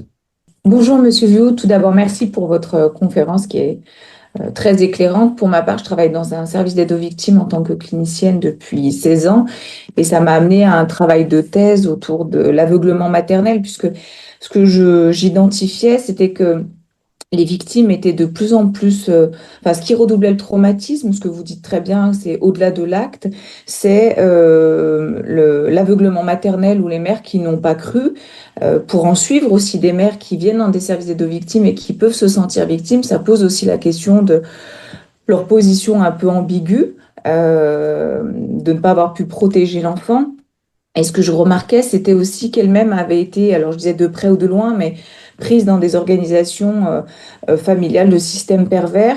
Et la question qu'on se posait avec mes collègues juristes aussi, c'est qu'est-ce qui faisait que justement ces mères-là, dans la justice, n'étaient pas mises en cause ou entendues en tant que témoins. Et je me faisais la réflexion que j'avais eu une situation en expertise à Lyon d'une mère qui était en fait au parloir avec ses enfants dont les filles avaient déjà un peu révélé, donc le grand-père, pardon, avait été incarcéré pour viol sur mineur et les filles de madame avaient un peu déjà dit que le grand-père avait eu des gestes déplacés. Et en fait, au parloir, séparé d'une table de 50 mètres, de 50 centimètres, le grand-père a incesté la petite fille, mais devant la mère. En fait, il y avait des photos dans l'expertise qui m'avaient été montrées de la distance maternelle avec ce grand-père. Et quand je l'ai reçue en expertise, elle m'a dit, mais je n'ai rien vu, alors que sa petite était mal depuis tout le long du parloir et avait pu dire qu'elle n'avait rien vu, que si elle avait vu, elle aurait agi. Bon, toutes les questions aussi qui se posent de qu'est-ce qui fait qu'on va voir son père au parloir alors qu'il est incarcéré déjà pour viol sur mineur. Et quand j'avais donc envoyé mon rapport à la magistrate m'a dit de toute façon, elle sera relaxée. Je vous remercie pour votre rapport qui explique bien le système pervers familial, mais il y a des chances qu'elle soit relaxée. Moi, j'ai pu dire que c'était très important qu'elle soit confrontée à la justice, aussi du côté de la dimension de sa position, quitte à ce qu'elle soit élaborée avec un psy à côté. Mais en tout cas, ça posait vraiment question Oui. dans l'inconscient ou conscient des magistrats, la place de la mère, cette représentation qu'on a de la mère, ne peut pas être mise en cause, alors qu'elle était là. Enfin, et c'est impensable de penser qu'il y a quelque Si vous permettez, je peux vous en raconter 50 des histoires comme ça. Ça fait bien longtemps, et je travaillais pour la justice, et j'ai même fait pas mal de conférences à l'ULM sur ces sujets-là. Je m'ai fait une l'an dernier à la demande d'une amie. Je suis allé parler effectivement de la place de la victime dans les procès d'assises et que mon psychologue pouvait en parler. Donc c'est quelque chose qui me... Et puis au bout d'un moment, j'ai compris que la justice était impuissante devant ça. Bon, la justice est faite par des êtres humains Bien qui sûr. sont plus ou moins défendus contre la pensée de l'inceste, etc., etc. Non, mais c'est pas possible. Une mère peut pas faire ça. Enfin, voilà. Bon. Après, ce que vous racontez, c'est j'ai quand même envie de vous citer Saint-Exupéry. Hein. On voit bien qu'avec le cœur, l'essentiel est invisible pour les yeux. C'est-à-dire que même si ça se passe sous son nez, elle voit pas, elle entend pas, elle comprend pas. Qu'est-ce qu'on lui a fait à cette femme-là quand elle était petite ou moins petite pour qu'elle soit comme ça? La question que je me pose, alors ça c'est très général en tant que psychologue, y compris quand je vois un prédateur en série, c'est pas ce qu'il a fait, c'est à la justice de s'en occuper, c'est pas à moi. Je sais pas forcément tout ce qu'il a fait, ça m'intéresse pas. Mais c'est qu'est-ce qu'on lui a fait à lui pour qu'il devienne comme ça. C'est qu'est-ce qu'il a fait à lui pour sortir de l'humanité. Cette mère qui assiste, ces mères, il y en a quand même un certain nombre, qui assistent au viol de leur fille, etc. Comment est-ce qu'elles sortent de l'humanisation? Oui, quand je dis que l'inceste est un crime contre l'humanisation, c'est exactement la situation que vous racontez. C'est un moment d'inhumanité que vous racontez. Et qu'est-ce qu'on a bien pu leur faire? Donc il faudrait remonter dans l'histoire de cette personne, dans l'histoire de toute cette famille, puisque vous parlez d'un grand-père là, hein, dans l'histoire de toute cette famille, et peut-être même remonter aux parents du grand-père en question, pour essayer de savoir ce qui a bien pu se passer, quelles sont les transactions qui sont là. Euh, je parlais tout à l'heure des mères qui essayent de protéger leur enfant d'un père dont elles se sont séparées, etc. Mais parfois, l'inceste a commencé avant qu'elles se séparent du père. Et c'est pas le motif de la séparation, l'inceste. Et elles, pendant qu'elles étaient en couple avec le père, elles ne l'ont pas vu. Elles ne le voient que parce qu'elles ne sont plus avec lui, elles sont sorties donc de la situation et que l'enfant en parle. Donc, une fois, qu'est-ce qu'on aurait fait? Quelle est leur histoire pour que cette surdité, cette cécité hein, soit... euh, et voilà, vous savez, dans la légende d'Oedipe, il se crève les yeux une fois qu'il sait qu'il a couché avec sa mère. Mais il était aveugle bien avant ça. Il a toujours été aveugle. Et sa mère aussi était aveugle. C'est-à-dire que tout le monde est aveugle dans cette histoire. C'est d'ailleurs pour ça que c'est un aveugle, Tirésias, le devin, qui est aveugle, et qui a été une femme avant d'être un homme. Oui, c'est le premier transsexuel connu de l'humanité, Tirésias. Enfin, c'est une légende, évidemment. Mais ça a du sens, ce que nous raconte là Sophocle, 5 siècles avant Jésus-Christ. Ça a du sens, parce que ce qu'il faut en lire, c'est que nous pouvons tous être aveugles et sourds à quelque chose que nous avons sous les yeux et que nous ne voyons pas. Hein. Dans des fêtes de famille où euh, quelqu'un met la main aux fesses d'une jeune adolescente juste à l'âge de la puberté, etc., et qui s'en plaint, oui, d'accord, mais enfin, tu sais, ton oncle, il avait bu un coup de trou, oui, c'est pas grave. Mais si, c'est grave. Mais si, ça signifie quelque chose. Mais vous voyez bien le désordre que ça créerait dans la famille. Alors, on n'a rien vu, on n'a rien dit, puis on a dit, ah, ouais, c'est pas la peine. Sauf que ce qu'elle en comprend, l'enfant, il comprend qu'il ne faut pas parler de ces trucs-là. Et donc, voilà. Alors parfois, ça va pas beaucoup plus loin, parfois ça a été plus loin. Puis un jour, cette jeune fille devient une jeune femme, qui devient une maman, et qui ne sait pas protéger ses enfants. Quand quelqu'un ne protège pas ses enfants, je travaille depuis longtemps en protection de l'enfance, préside toujours une fondation de protection de l'enfance, je me demande qu'est-ce qu'on a bien pu leur faire à ces gens-là pour qu'ils traitent leurs enfants comme ça.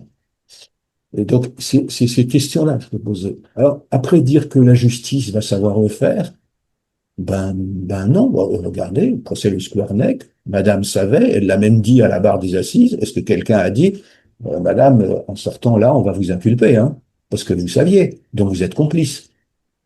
Non, on n'a pas inculpé, malheureusement. C'est tout, on l'a pas inculpé. Elle s'est contentée à un moment donné de divorcer, etc. Donc, comment voulez-vous dans une société comme ça, après, en effet, les magistrats, les intervenants en général, hein, tout le monde, ils ont les oreilles qu'ils ont, hein. Donc, voilà. Et je disais, je dis toujours, quand j'ai des étudiants, quand je fais le formateur, je dis toujours, moi, je peux vous apprendre un certain nombre de choses, etc. Je ne sais pas fabriquer les oreilles cliniques. Je ne sais pas. Je ne peux pas. Parce que vos oreilles cliniques, elles dépendent de la connaissance que vous avez de vous-même. Et qu'on soit éducateur, psychologue, médecin, enfin tous ces métiers-là, même les avocats, on est des humains, on a une histoire. Si on n'est pas au clair avec son histoire et ce qu'on pense d'un certain nombre de choses, bah, il vaut mieux pas s'en occuper, quoi. Je veux dire, on peut avoir quelque chose de très de compliqué du rapport à l'inceste. Bah, dans ce cas-là, il ne faut pas s'occuper d'histoire incestueuse, hein. Voilà, il y a plein d'autres gens dans les deux. Comment est-ce qu'on pourrait mieux articuler la prévention éducative dès l'école avec la protection de l'enfance? Et est-ce qu'on a une idée du pourcentage d'enfants qui sont incestés sur une classe, par exemple, de 30 élèves? Alors, à chacun son métier. Je connais bien le petit monde de, de l'éducation, de l'éducation nationale, je veux dire, parce que il y a beaucoup d'enseignants dans ma famille. Vous ne pouvez pas demander à une professeure des écoles qui a 25 gamins sur les bras, en CE1, CE2, CE1, etc., mais parfois plus, dont certains vont pas bien, c'est clair. C'est pas son métier de repérer même les signaux faibles ou pas faibles, etc. Sauf si le gamin vient lui dire quelque chose qui va attirer l'attention. Euh, En France, il y a une psychologue scolaire pour entre 3 et 5 000 enfants. Qu'est-ce que vous voulez qu'elle fasse? Il y a une infirmière scolaire pour 6, 7, 8, 10 écoles primaires. Bon, qu'est-ce que vous voulez qu'elle fasse? Donc, tant qu'on n'aura pas compris que, je répète ça depuis le début de ma carrière, l'école, c'est le seul endroit où les enfants vont sans que les parents soient là. Ils passent des journées entières avec des gens qui ne sont pas leurs parents. Et les parents, ils ont accès à l'école, ils peuvent venir parler, ils peuvent venir, etc. Ils ont des conseils d'école, etc. Mais ils ne sont pas là en place. Ils ne sont pas là. Donc, c'est le seul endroit où l'enfant peut se plaindre de maltraitance d'une façon générale. Donc, c'est le lieu par excellence où on devrait faire du dépistage. Regardez ce qui s'est passé dans notre société. On vient enfin d'avoir un décret obligeant à ce qu'on fasse de l'enseignement à la vie affective et sexuelle dans les écoles. Laborieusement. Il y a quand même, au moment où on était en train de discuter ce décret, quelqu'un qui était en exercice de ministre et qui a dit qu'il était contre, et que c'était très mal de faire ça, et qu'il ne fallait pas... bon. Donc, les résistances de la société ne sont pas rien, et ça continue d'ailleurs à résister dans l'enseignement professionnel, etc., mais pas seulement. Euh, Or, le premier texte qui a été pris sur l'enseignement de la sexualité à l'école, qui est un bon moyen de repérer les choses. Et on parle de sexualité avec les enfants, et il y en a qui disent, oui, mais il y a quelqu'un qui me fait ça, est-ce que c'est normal? Bon, hop, ça y est, on a quelqu'un là qu'il faut aider. Donc, le premier texte qui a été pris, je pense que personne ne s'en souvient, c'était en 1975.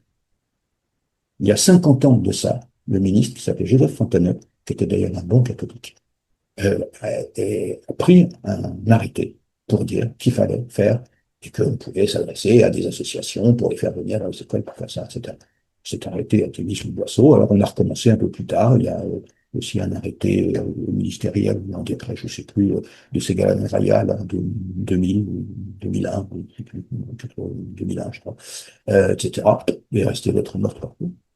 Et vous avez, je travaille un petit peu sur Diop avec une association qui fait ça depuis très longtemps, d'aller dans les écoles pour parler de ça avec les enfants, et qui me dit que régulièrement, il y a des écoles qui ont changé de direction, qui ne veulent plus. Non, non, c'est fini, on ne fait plus.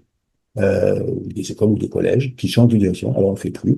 D'autres, au contraire, qui ne le faisaient pas et qui ont changé de direction. Les directions disent oui, est-ce que vous pouvez venir nous aider à faire ça, etc. Regardez ce que dit aujourd'hui le planning familial, qui est l'association la plus connue qui s'occupe de ces choses-là. Donc oui, l'école, c'est le lieu.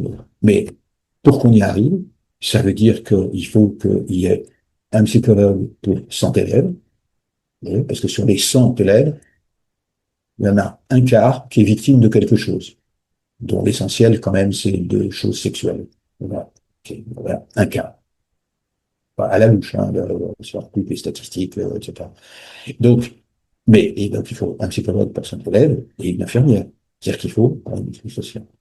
Je disais, puisque vous avez fait allusion, puisque c'était sur les réseaux sociaux, au fait que j'ai inauguré au Havre non pas une nouvelle maison d'enfants, mais un nouveau bâtiment pour une maison d'enfants, très délabré, mais qu'on a essayé d'adapter aux conditions aujourd'hui, quand on accueille les enfants.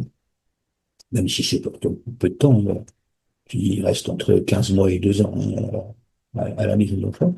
Eh bien, dans les maisons d'enfants, je disais, puisqu'il y avait des ministres et anciens ministres présents, je disais, nous n'avons pas d'infirmières. On a 50 enfants, 25 prennent des traitements, parce qu'ils ont été tellement cassés qu'ils ont besoin de traitement. On n'a pas d'infirmières. Les éducateurs distribuent les traitements donnés par les médecins qui sont extérieurs à l'institution. C'est ça le problème. Donc, et on sait, puisque dans les collèges, il y a beaucoup plus de personnel, assistantes sociales, infirmières, etc. Et c'est elles, je dis elles parce que la plupart de ça, c'est quand même les femmes, qui recueillent le plus de signalements, enfin, d'enfants qui, souvent, parce qu'ils en ont parlé à un camarade, qui dit, mais ça, tu devrais aller le dire à l'infirmière. Voilà, voilà. Éventuellement, les CPE aussi. Les CPE, leur formation, c'est pas, la formation, c'est pas d'écouter ce type de choses. Alors, il faudrait aussi qu'ils soient formés.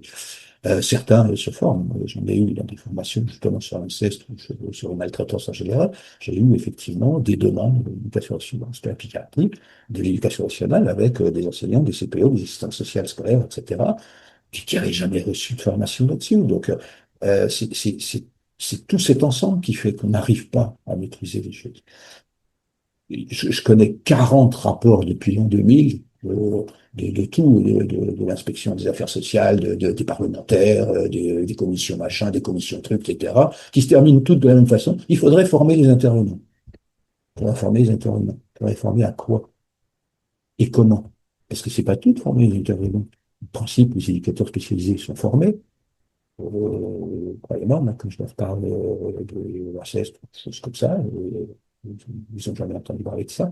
J'ai fait un séminaire il y a 2 ans avec que des psychologues expérimentés, déjà, etc., la plupart faisant des thérapies. J'ai posé la question, parce que je la pose à chaque fois, dans vos études, vous avez entendu parler de ça? Non. Aucune n'avait entendu, dans le cursus normal de ces études, master, 5 ans d'études en psychologie, jamais entendu parler de ça. Jamais. J'ai quitté, moi, l'université, j'ai quitté mon poste universitaire il y a 10 ans, ça, maintenant. Et depuis, personne n'est plus aux étudiants. Je l'ai fait, moi, pendant 22 ans. Tous les étudiants que j'ai eus à master ont entendu parler de la maltraitance, de l'inceste, des prédations sexuelles, etc. Je suis parti, il n'y a plus personne qui le fait. C'est ça la question. Et c'est pour ça qu'on y est. Là, on vient de parler de la sphère scolaire. Au niveau de la sphère familiale, comment faire du coup pour construire une famille non incestueuse? Est-ce qu'on a des clés pour ça? Alors, il faut, à l'inverse de ce qu'a dit la Civilise, il faut pratiquer ce qu'on appelle la justice restaurative. La justice restaurative, c'est pas la justice. La justice pénale, elle fait son boulot, elle combat les agresseurs, etc. La justice restaurative, comme son nom l'indique, c'est pour restaurer. C'est le mot justice est d'ailleurs excessif. Donc, il faut restaurer les familles. Ça veut dire quoi? Ça veut dire qu'il faut les amener à dialoguer ensemble. Ceux qui ont agressé, ceux qui se sont tués, ceux qui ont été victimes, et ceux qui disent non, mais moi, je vois pas, je suis pas concerné par ça, etc. Ben, venez quand même. Autrement dit, il faut travailler. Bien sûr, la victime doit avoir son thérapeute, essayer de surmonter, s'aménager avec les traumas, etc. Bien sûr qu'il vaut mieux que l'auteur, qui lui-même a peut-être été victime comme des victimes, hein, parce que quand on a des adolescents agresseurs d'un de leurs frères ou sœurs, hein, la plupart du temps, c'est pas eux qui ont commencé. Voilà. Hein, c'est-à-dire qu'ils ont à la fois victime et auteur. Et comme on a une pensée très cartésienne dans notre pays, donc chaque chose a sa place, donc on traite la victimisation d'un côté et le fait qu'il soit auteur de l'autre. Hein. Et parfois, j'ai vu des adolescents qui avaient trois magistrats, vous savez, deux instructions, un juge des enfants. Voilà. Donc, qui chacun ont leurs intervenants, pour, etc. Donc, plus personne ne comprend rien à rien. Et puis, pendant ce temps-là, on s'occupait pas de la famille et du reste, etc. Donc, euh, il faut mettre tout le monde ensemble. Donc, travailler avec les familles, ça veut dire que au-delà des thérapies individuelles, de l'aide à chacune des personnes concernées parce que pris dans l'acte, donc il faut effectivement s'occuper de ça, il faut une thérapie familiale large. Il faut faire venir l'autre. J'ai eu la chance, pendant quelques années, voilà, à la fin des années du siècle précédent, entre la 10 et 2000, à peu près 2000, d'avoir affaire à quelques magistrats qui avaient compris, sans doute ce que je leur avais dit, dans un certain nombre de mes conférences en école de la magistrature, et qui avaient compris que ça ne servait pas à grand-chose, l'expertise de la victime pour savoir de quoi elle souffre, etc., puis l'expertise de l'auteur, etc., et qui me confiait, parce que c'est ça que le choix de voir évidemment l'auteur et la victime, mais aussi toute autre personne de la famille qui pourrait apporter un éclairage sur cette association.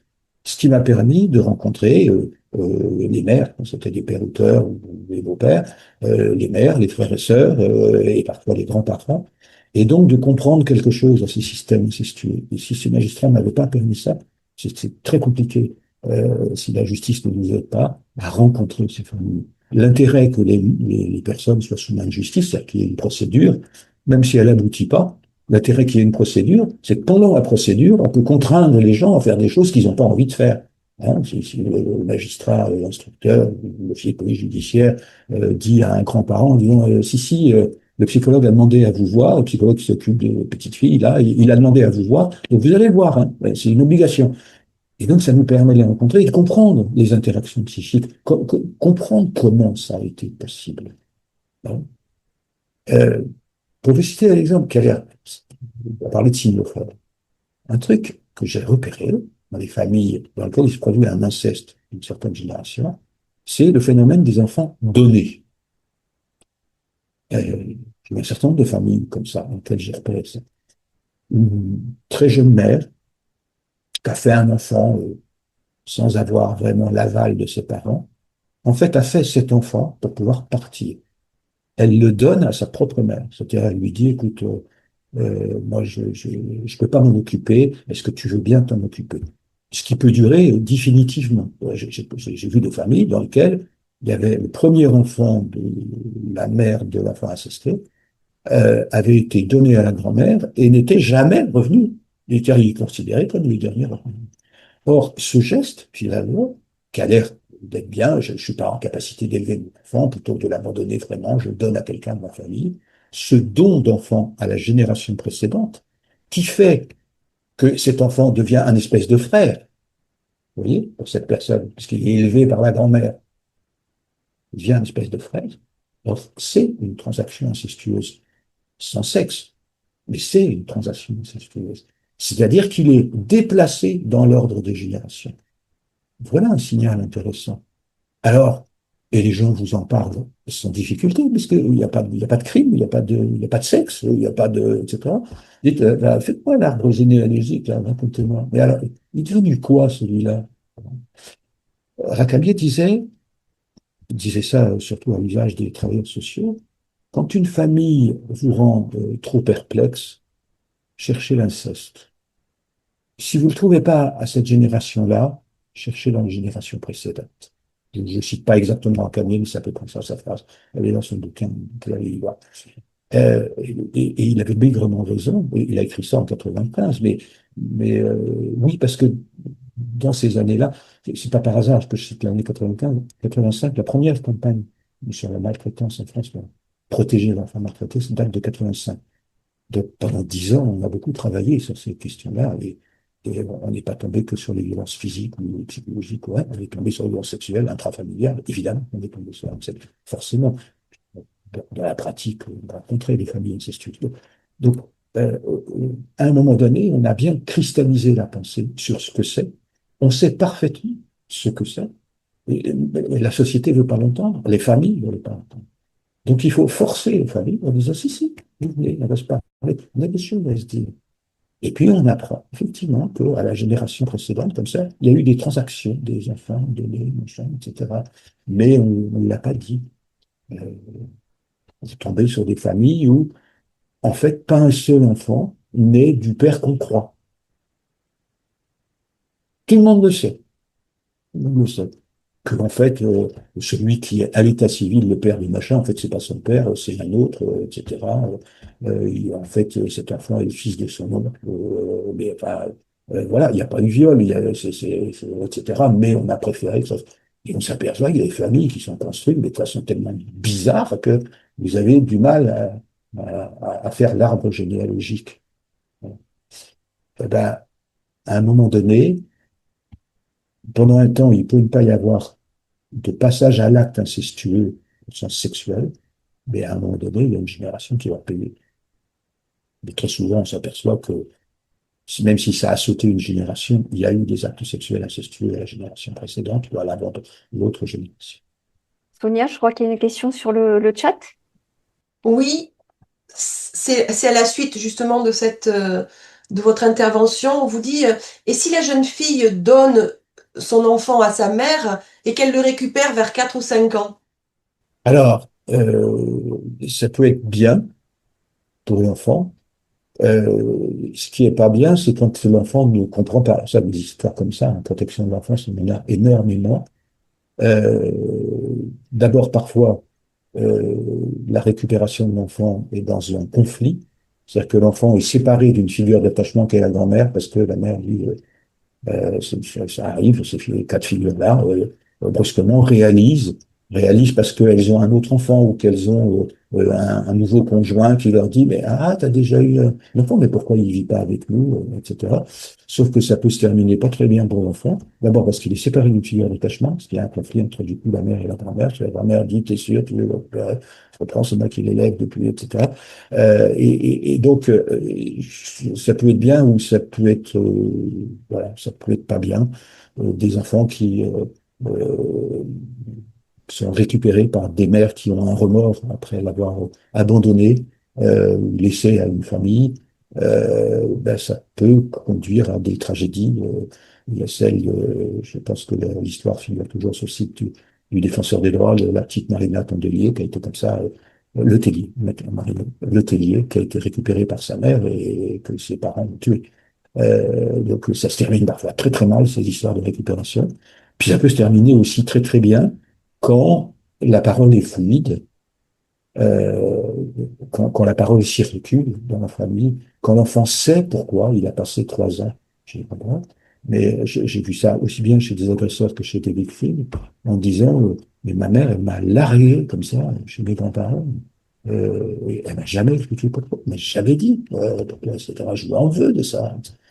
Et ça a alimenté quelque chose de l'ordre de la violence chez ces personnes-là, ou quelque chose de l'ordre de la douleur. Parce que Manéchez, dont je vous parlais, de Manéchez, il est mort, hein, ce monsieur. Il se plaignait d'avoir été abandonné par ses parents, d'avoir été maltraité par ses parents, etc. Alors, il y avait des choses qui étaient vraies, d'autres qui étaient moins vraies. Et la justice s'est pas beaucoup énervée pour creuser la réalité. Ça a été plus creusé au troisième procès, celui où il a été condamné pour le meurtre de sa fille. Il a fallu creuser avant, en 2016, parce que ça avait une importance dans l'histoire. C'est aussi un enfant qui a été trimballé entre ses grands-parents et ses parents dans une dimension pas très claire. Donc ça peut être catastrophique, et puis ça peut être aussi très très bien. Mais Ça dépend des familles.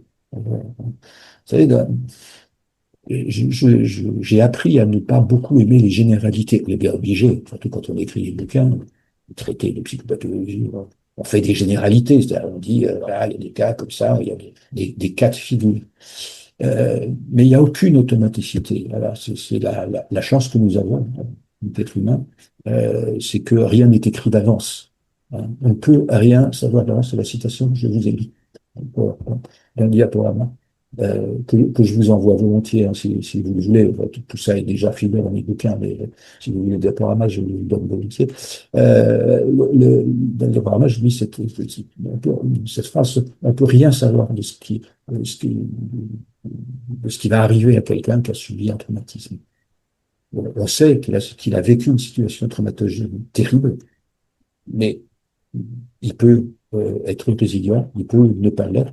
Les travaux scientifiques sur la résilience sont bons à prendre. C'est-à-dire, oui, il y en a qui s'en tirent, qui ne s'en tirent pas. C'est très compliqué de le prévoir, mais ce qu'on doit tout faire, c'est proposer sans relâche, proposer. C'est-à-dire, voilà, il faut faire quelque chose pour vous. Voilà, j'ai vu beaucoup de victimes en général, c'est plutôt les adultes et les adultes qui disent ça, à qui je les voyais au moment où il y avait une procédure en cours, etc. Ils disaient, mais vous n'avez pas de thérapeute, vous parlez à la personne, vous savez, non, je ne veux pas parler, j'y pense plus, enfin, j'essaye de ne pas y penser. Si tu essayes de ne pas y penser, c'est que tu y penses. Hein. Voilà, pour ça, tu ferais pas d'efforts pour ne pas y penser. Donc, et j'attends que ça soit fini, j'attends qu'il soit condamné. La justice, elle arrivera ou pas à le condamner. Je n'ose pas dire que ce serait exagérable pour le magistrat que c'est une loterie, mais quasiment, ça dépend. Il y a des tas de choses qui interviennent pour qu'on arrive à une condamnation. Euh, si vous attendez ça, ne croyez pas, vous irez mieux le lendemain du procès. Hein. Il faut savoir ça aussi. Il y a des gens qui se suicident le lendemain du procès, ou l'agresseur, je l'ai eu, je connaissais, hélas, parce que j'avais rencontré, j'avais tenté de les aider, etc., qui se sont suicidés le lendemain de la condamnation de leur adversaire. Hein. Je été sous contrat. Donc, c'est mythique, ça. Non, non, il faut absolument, je l'ai dit à beaucoup de parents qui avaient des enfants, qui avaient avancé dans quelqu'un de la famille, etc., de vous occuper de lui tout de suite, mais pas n'importe comment. Mais pas n'importe comment. Hein. Euh, la psychothérapie, c'est aussi très, très mystérieux parce qu'il peut ne rien se passer pendant très longtemps avant que quelque chose se débloque. Donc, il faut créer des liens. Hein, il faut recréer, je vous ai dit, l'une des destructions de l'inceste, c'est les liens d'attachement. Il faut recréer des liens d'attachement, il faut recréer des liens de sécurité avec la personne victime, un adolescent, quelqu'un d'un peu plus grand, un jeune adulte. Il faut recréer des liens qui attachent, hein, qui permettent que la sécurité. Alors, il faut reconstruire, il faut traiter la psyché familiale. Voilà. Et donc, il faut qu'il y ait cette offre qui aujourd'hui existe très peu, hein, en France, il faut bien dire, en France ou ailleurs. Ne mythifions pas ce que font nos amis du Québec, qui font un peu avec nous, mais pas plus que ça. Nos amis belges aussi font des choses pas mal. Depuis très longtemps, la clinique Saint-Luc à Bruxelles traite les familles incestueuses, traite les familles incestueuses, il n'y a pas que les auteurs et les victimes. Donc il y a des gens qui savent les faire. Il faudrait que cette offre soit démultipliée considérablement. Et puis il faudrait prévenir. Et prévenir, c'est précisément réparer les familles incestueuses, c'est prévenir pour les générations suivantes. Et puis il faudrait qu'on parle de ça en effet à l'école, c'est sûr. Hein. Mais avec Alors, des. Pas demander aux profs de le faire, il faut demander à des gens dans ce métier, psychohistoriens, infirmières. justement, professeur, il y a un sujet qui est cher à l'association Supriniro, c'est la prévention culturelle et citoyenne, c'est-à-dire donner à tout un chacun les possibilités d'agir. Bien évidemment, c'est un sujet, celui que vous évoquez, qui est du ressort des juristes et du ressort des spécialistes de la santé mentale. Mais quel conseil vous pourriez donner à un proche qui est témoin de quelque chose, qui suspecte quelque chose, qui voudrait agir, mais qui ne sait pas comment faire? Mais comment faire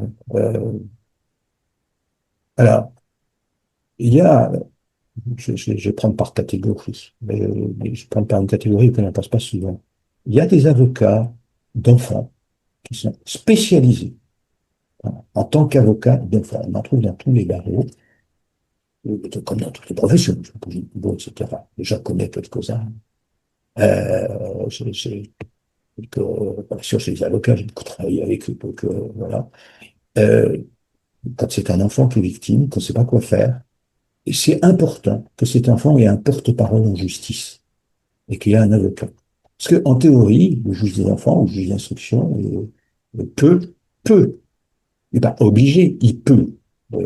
Effectivement, l'une des recommandations de la commission sur l'intervalle, c'est de dire il doit, voilà, et non pas il peut, mais c'est une option. Donc ils le font, ne le font pas.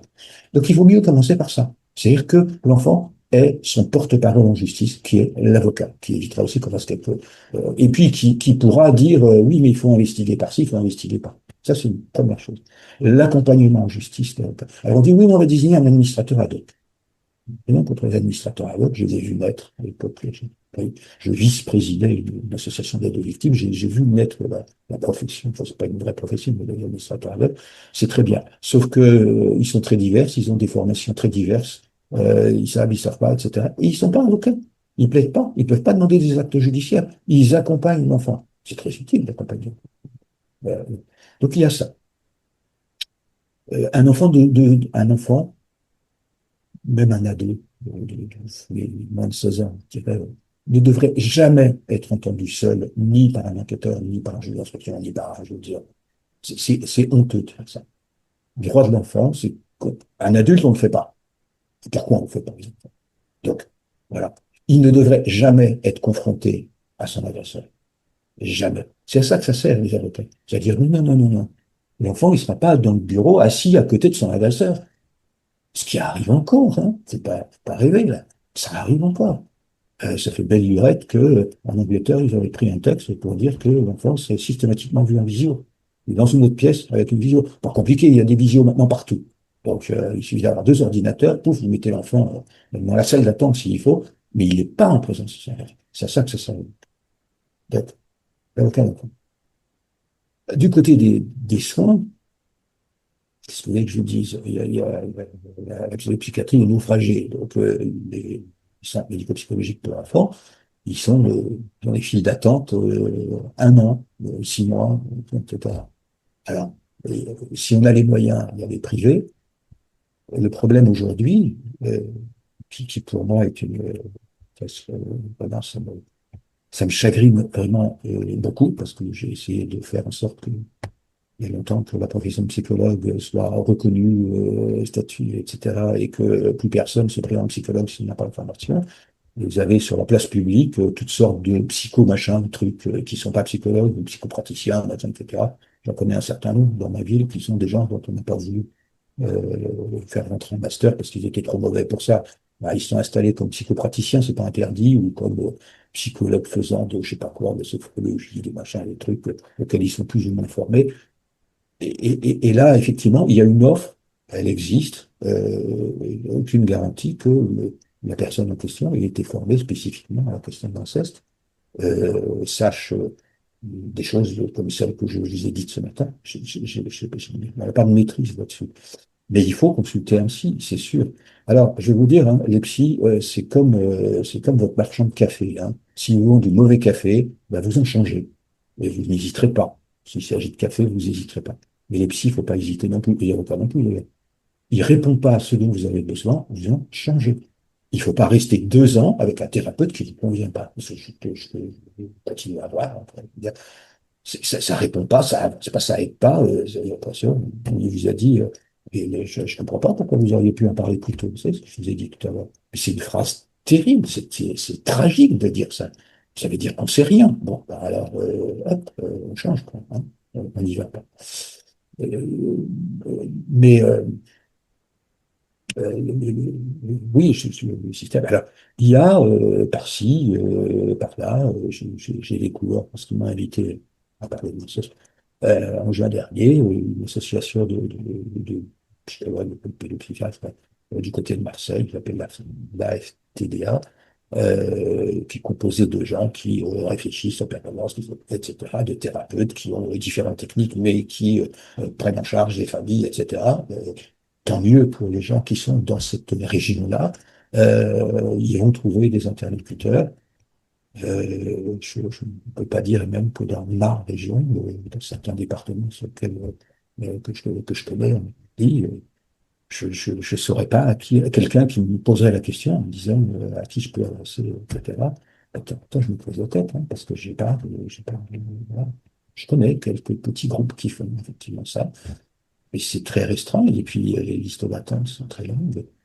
Donc voilà. Mais il faut penser, si on veut faire une procédure judiciaire, il s'agit d'un enfant, il faut que l'enfant ait un avocat. Et il faut aller chercher, il suffit d'aller au barreau, l'ordre des avocats de son tribunal, pour trouver un avocat d'enfant et dire, l'enfant, il est accompagné tout dans la procédure. Parce que, je le dis avec tristesse, parfois c'est la procédure qui tue. Sur les ados en particulier. Alors, les ados, ils se rétractent. Quand ils voient ce que c'est, qu'on leur pose 25 000 fois les mêmes questions, etc., pour les droits conjugaux, ou pour des trucs qu'ils ne peuvent pas répondre. Et alors, ils disent, oh, bah non, finalement, j'ai menti. Ils ne sont pas menti. Mais ils ne peuvent plus. Mais ils sont en danger de mort quand ils font ça. Ils sont en danger de mort.